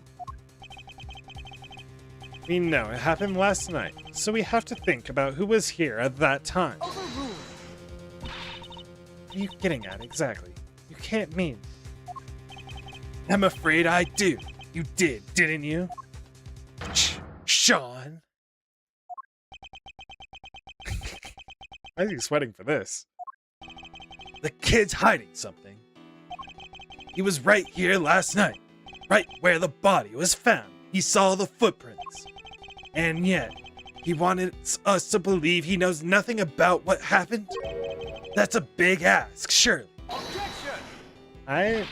We haven't yet established if the footprints had anything to do with the murder. So even if he did see them, that doesn't mean he was involved. Not so fast! Maybe not, but his face tells me different. It sure is. Why is he sweating? Why is he sweating? That's just the face that he's fact that he's shaking like a leaf. It does seem like Agent Lang might be onto something, but I don't think Sean's going to talk. Fine. Keep your mouth shut, kid. I have a better idea. Why don't we let your tape do the talking? What exactly are you planning, Agent Lang? The police have some pretty sophisticated image analysis tools these days. We'd go to such extreme lengths to see my son convicted. I'm with him. Gotta get to the truth.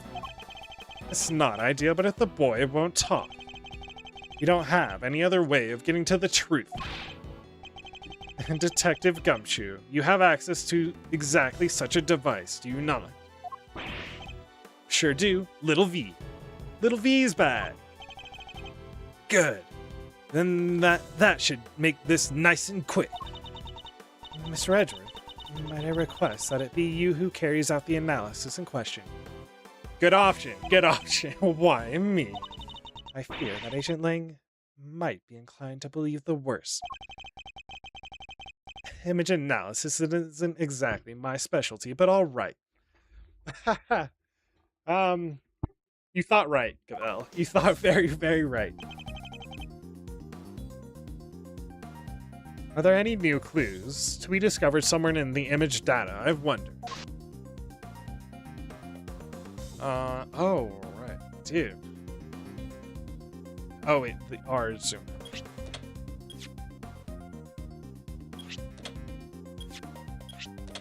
Yeah, that might do it. That might do it. God damn. All right. Yeah, that might do it. He's just standing there. What the? What is it, Mr. Edgeworth? Let me see. Let me see. Ah! What is it? What's the matter? Show me. Mr. Edgeworth, the court asks that you share your findings. Zoom in on the top right part of the image and look closely. There's a person there. It's the president. The president. I lost my voice for lying. Oh my. What? You're kidding, right? Well, I'd say that's pretty decisive, wouldn't you? This doesn't look good for Sean at all. Oh, wait, this doesn't prove anything. I didn't know he was there. I don't believe you, kid. And the image does in fact prove something very important. That you and the president were here at the scene of the crime together. Admit it, kid. You murdered President Wang. No, that's ridiculous. Why would he? Sean, you didn't, you can't have, can you? Well, what do we do, Mr. Edgeworth? It's hard to push back against footage like that. Surely even you can't deny that this looks pretty bad for the kid, Mr. Prosecutor. Ah! He claims he knew nothing about what happened. But the president is right there with him. And he's sweating an awful lot. Sean, what are you not telling us? We must know. He's right, Sean. Be honest now. It's the only way. And she's hiding something too about the president? Come on. The truth is, it was all my fault. Sean, what did you do? It was my fault. The Taurosaurus fell from the trailer.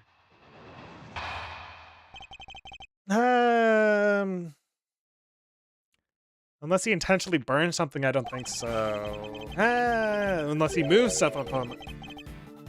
I went up on the roof with the trailer to prep the kit I was using, and I turned on the heater while I was there. I must have left it burning when I came back down to run my lines.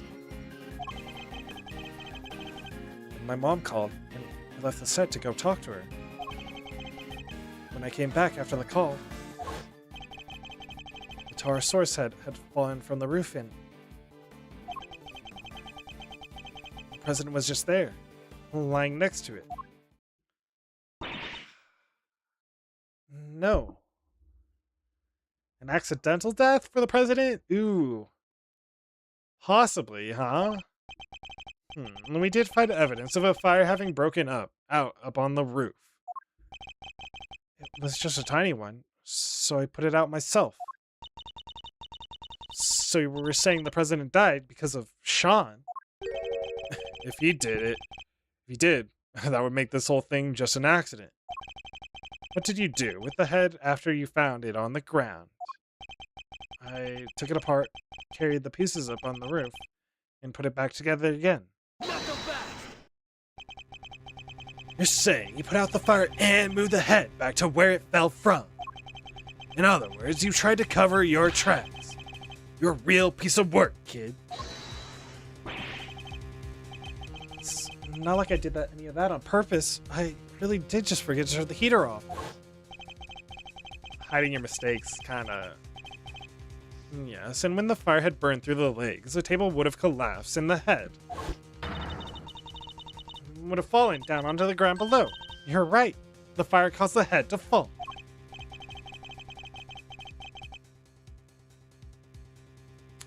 Indeed, and I also happen to have an idea about how the fire may have started. Those cans of paint thinner by the heater are pretty flammable. Not a great place to keep them.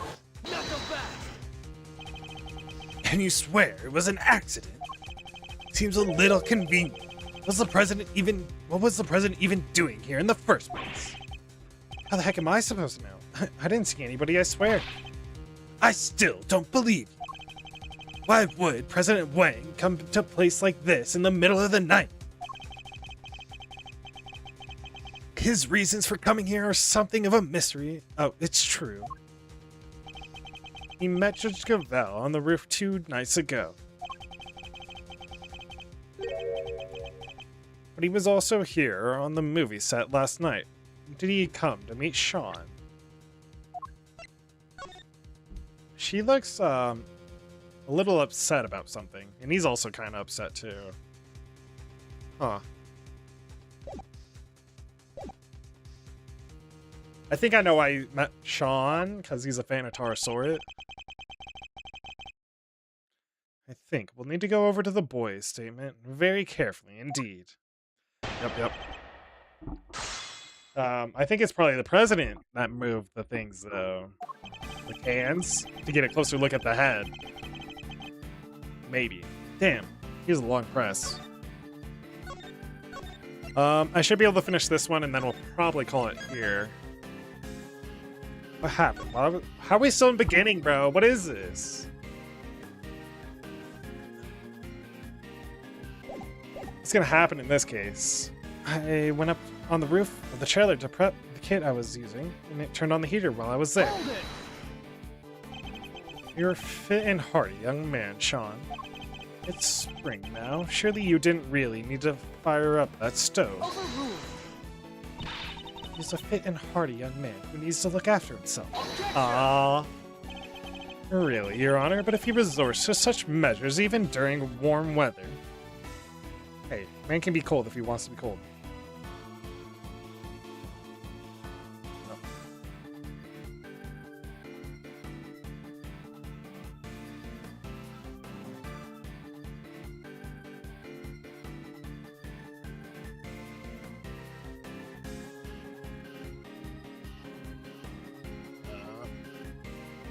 Sorry. If he resorts to such measures during warm weather. Seriously? You two are going to argue over something like that right now. He's right, of course. You've made your point, Sean. But I've told you before to watch how you talk to people. I think he was criticizing you as much as he was me, Your Honor. Yes, Mom. Anyway, where was I? I must have left it burning when I came back down to run my lines. You left it burning. You didn't think to check before you came back down to the lot. I meant to, but I was thinking about my lines and the scene and everything else. It's not my fault I forgot. Everyone forgets stuff. I sure do. So much stuff. I leave the air conditioner on in Mr. Edgewood's office, and the lights. I forget that he told me never to jump off the ladder of his bookshelves, or make prank calls. But the one thing I would never ever forget to do is turn off an unattended heater.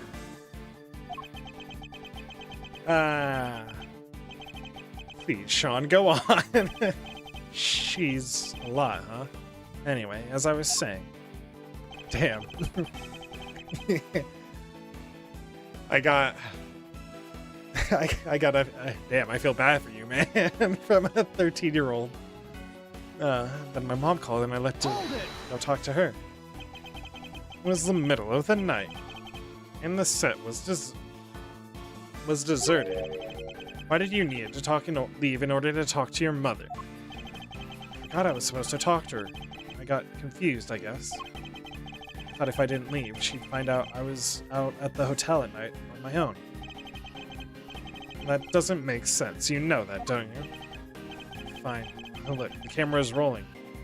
And the mics were all live, okay? I didn't want our conversation on that tape where anyone could hear it. He was embarrassed about being recorded speaking on the phone to his mother. So I ditched the rehearsal and ran off set as quick as I could. Fair. When I came back after the call, you pretended to your mother that you were back at the hotel during the call, correct? How come you couldn't tell her you were coming back to the set to practice your lines? Because she had phoned the hotel and asked them to send a car to get me or something. Uh-huh. Of course I would have. A child your age shouldn't be out on his own late at night. Anything could have happened to you. Children really can't seem to see things from their parents' perspectives, can they? Not at all. It's true the other way around too, you know, Mr. Edgewood. Alright, Sean, can you tell us what happened when you came back after speaking to your mother? Kay's also kind of right. Oh sure. So I came back in. A Tarsaurus head had fallen from the roof. Were there any signs that it was about to fall before you left? I don't remember. I was concentrating on my lines. But a fire had broken out on the roof because of the heater you forgot to turn on. Did you really hear nothing the entire time? No. I had my headphones on. Why? I was playing the soundtrack to the movie to help me concentrate. And I was playing it loud. So yeah, I definitely didn't hear anything. Except for the fat sound of your phone ringing when Judge Gavelle called you. You know that cell phones vibrate these days, right? Anyway. Yeah, I was like... Hold it! The president was just there, lying next to it.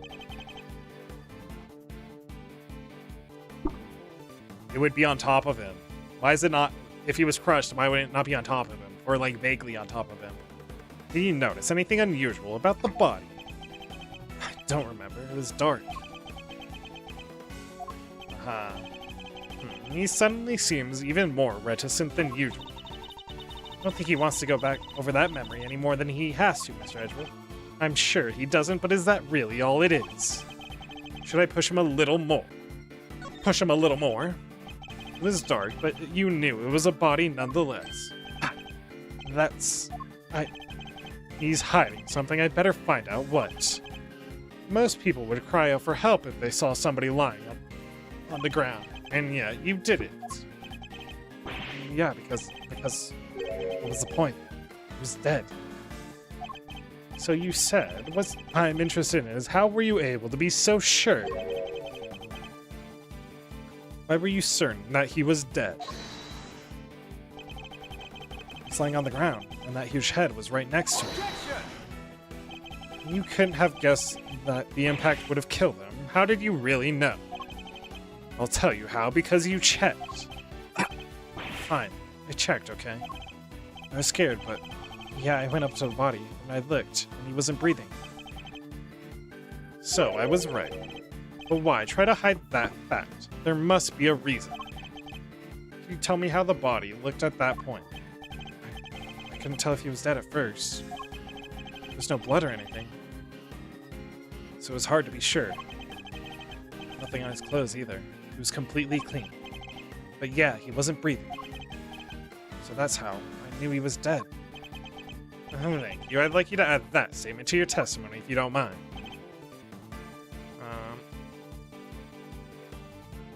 Hold it! We're gonna press him anyway. So there was no blood or any other markings that would have told you if he was alive or dead. You say that my characterization of your statement is correct. No, I and you saw the body too, so you know I'm telling the truth. You also told us that there was the lot was dark at the time, and yet you were still able to confirm all of this. What is your problem? There was nothing on his face and nothing on his clothes, okay? Oh, thank you, Sean. I think that tells us everything we need to know.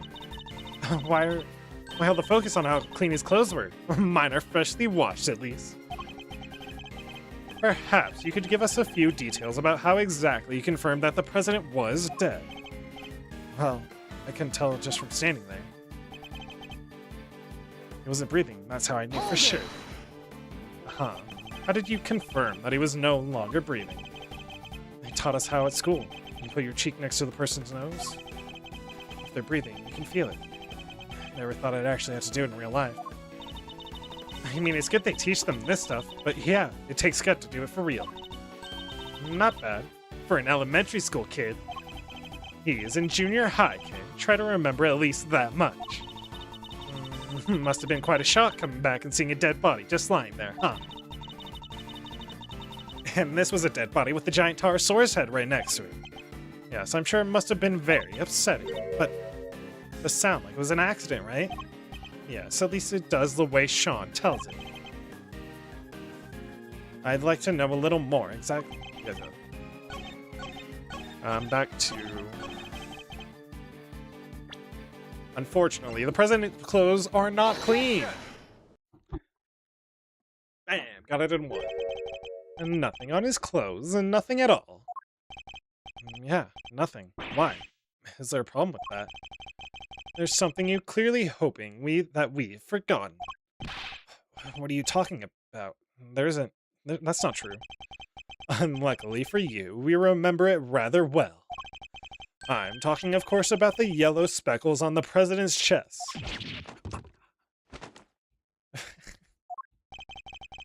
You studiously avoided mentioning them throughout your testimony. An absence I find suspicious to say the least. I hope for your sake that you have a satisfactory explanation.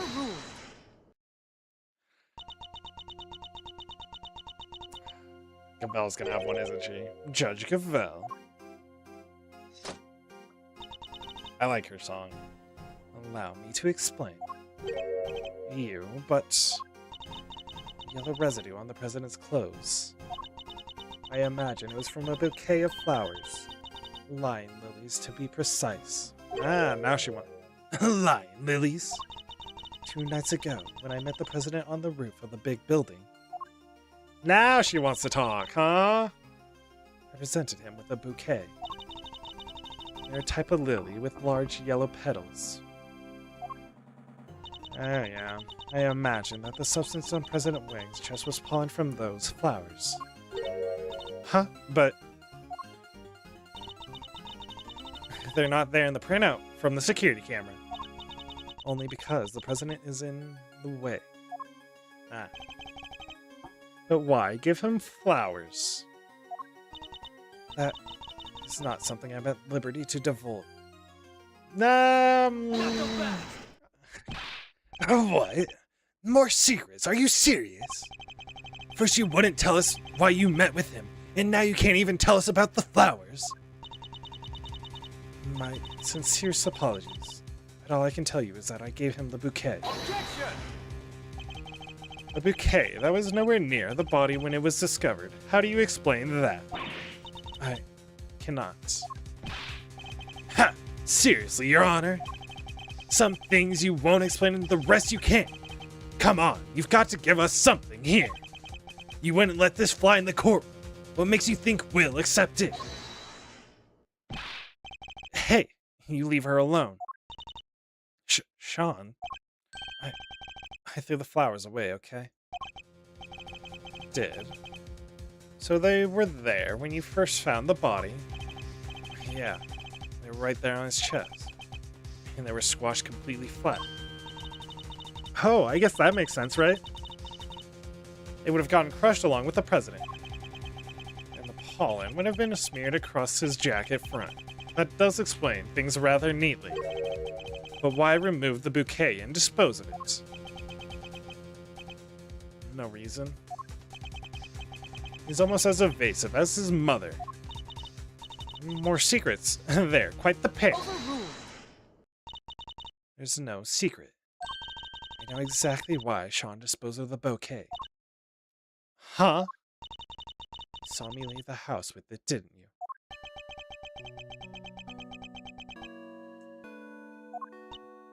Oh, I get it. When you saw the flowers on the president's body, you remember seeing your mom with them. And felt the need to prevent her from coming under suspicion. I guess that's a bit of a stretch, but sure, we'll go with it. No, you've got it all wrong. That's his least convincing lie yet. Uh-huh.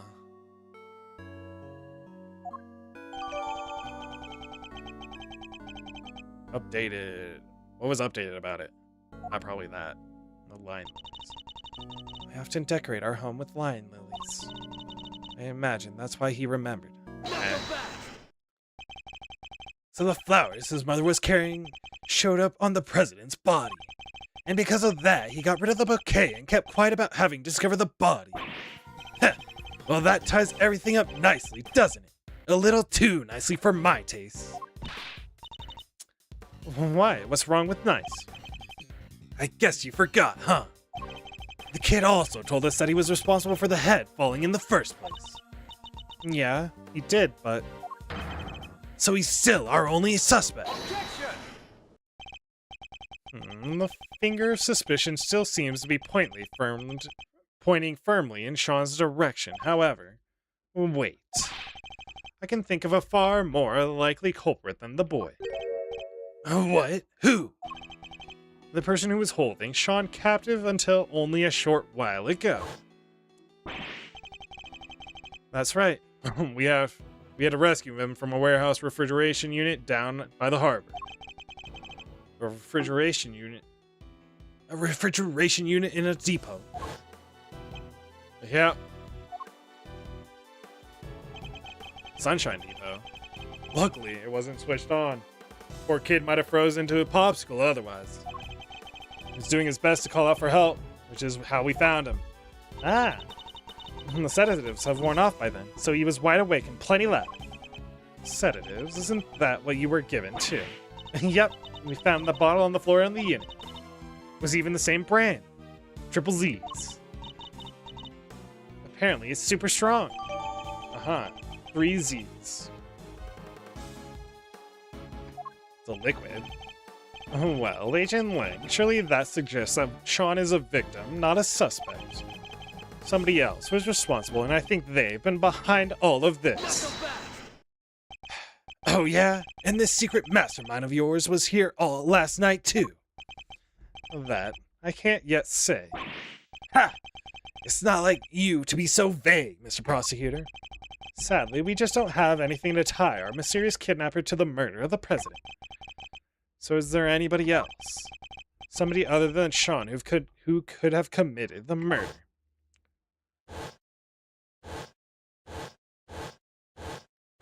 Yeah, I know what they're hinting at. Of course. So I was right. The kid is still our only suspect. Not quite. I can think of another. What? Somebody who we just recently proved was right here on the movie set last night. Chairman Winner. You think he killed President Wang? Why not? We've proven that he was present. And if he was here, he's as viable as a suspect as anybody else, wouldn't you say? Winner. Could he really have? It's certainly another possibility to consider. 12 years ago, he was... that number again. Look, a lot happened, okay? Well, this was all 12 years ago or more. My father and the president being friends, our family being the ones who kept him safe. Lang. Like the Lang from 12 years ago. Yep. Good to see that you're finally about to pay for your crimes. Even if it did take a while for you to get what was coming to you. Agent Lang, what happened 12 years ago? It's nothing to do with you. I think it has everything to do with me. It's clearly connected to this case. Heh. And you can prove that, can you? Go ahead, show me some proof that what happened 12 years ago has anything to do with this. Proof? If you can't prove it, this conversation's over. And those are 12 years ago?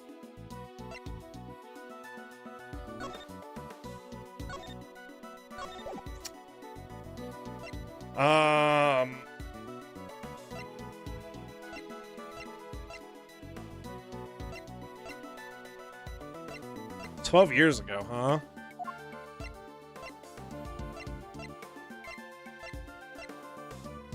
I mean, the...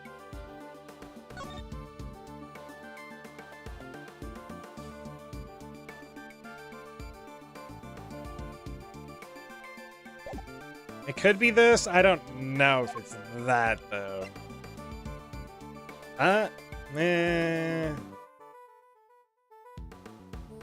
There's this, too, you know. There's a lot. There's a lot. That could be 12 years ago.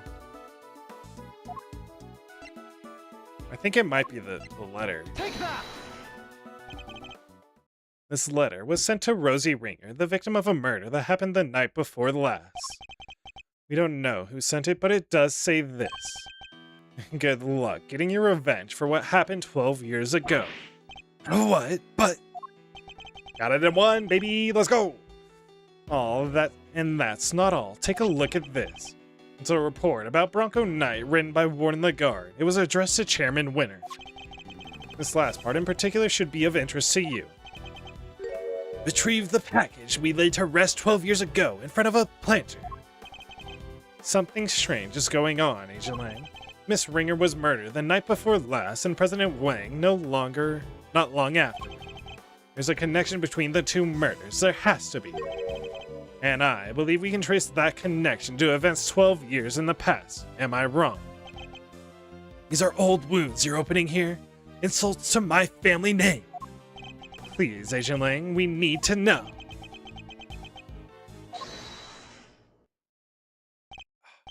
Who on earth was that? Shifu. Huh? What are you all doing here? His old gang. We came to find you, sir. We heard you were looking into the incident from 12 years ago. Ha! Idiots!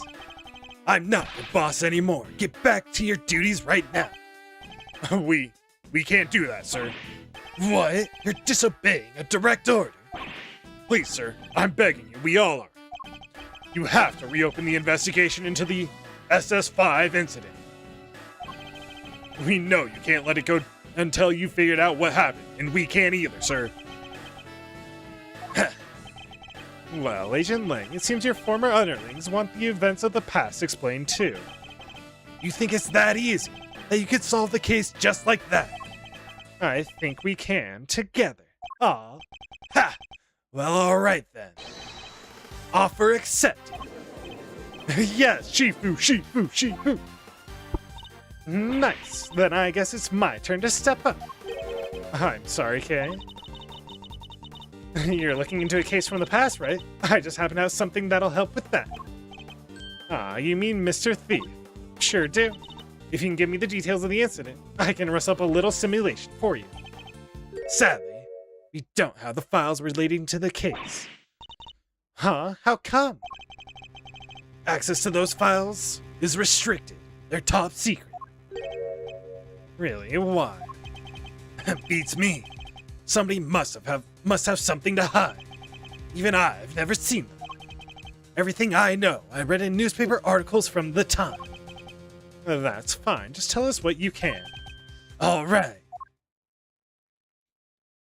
Oh? I thought that would be a to be continued. Middle? Thank you. The SS5 incident.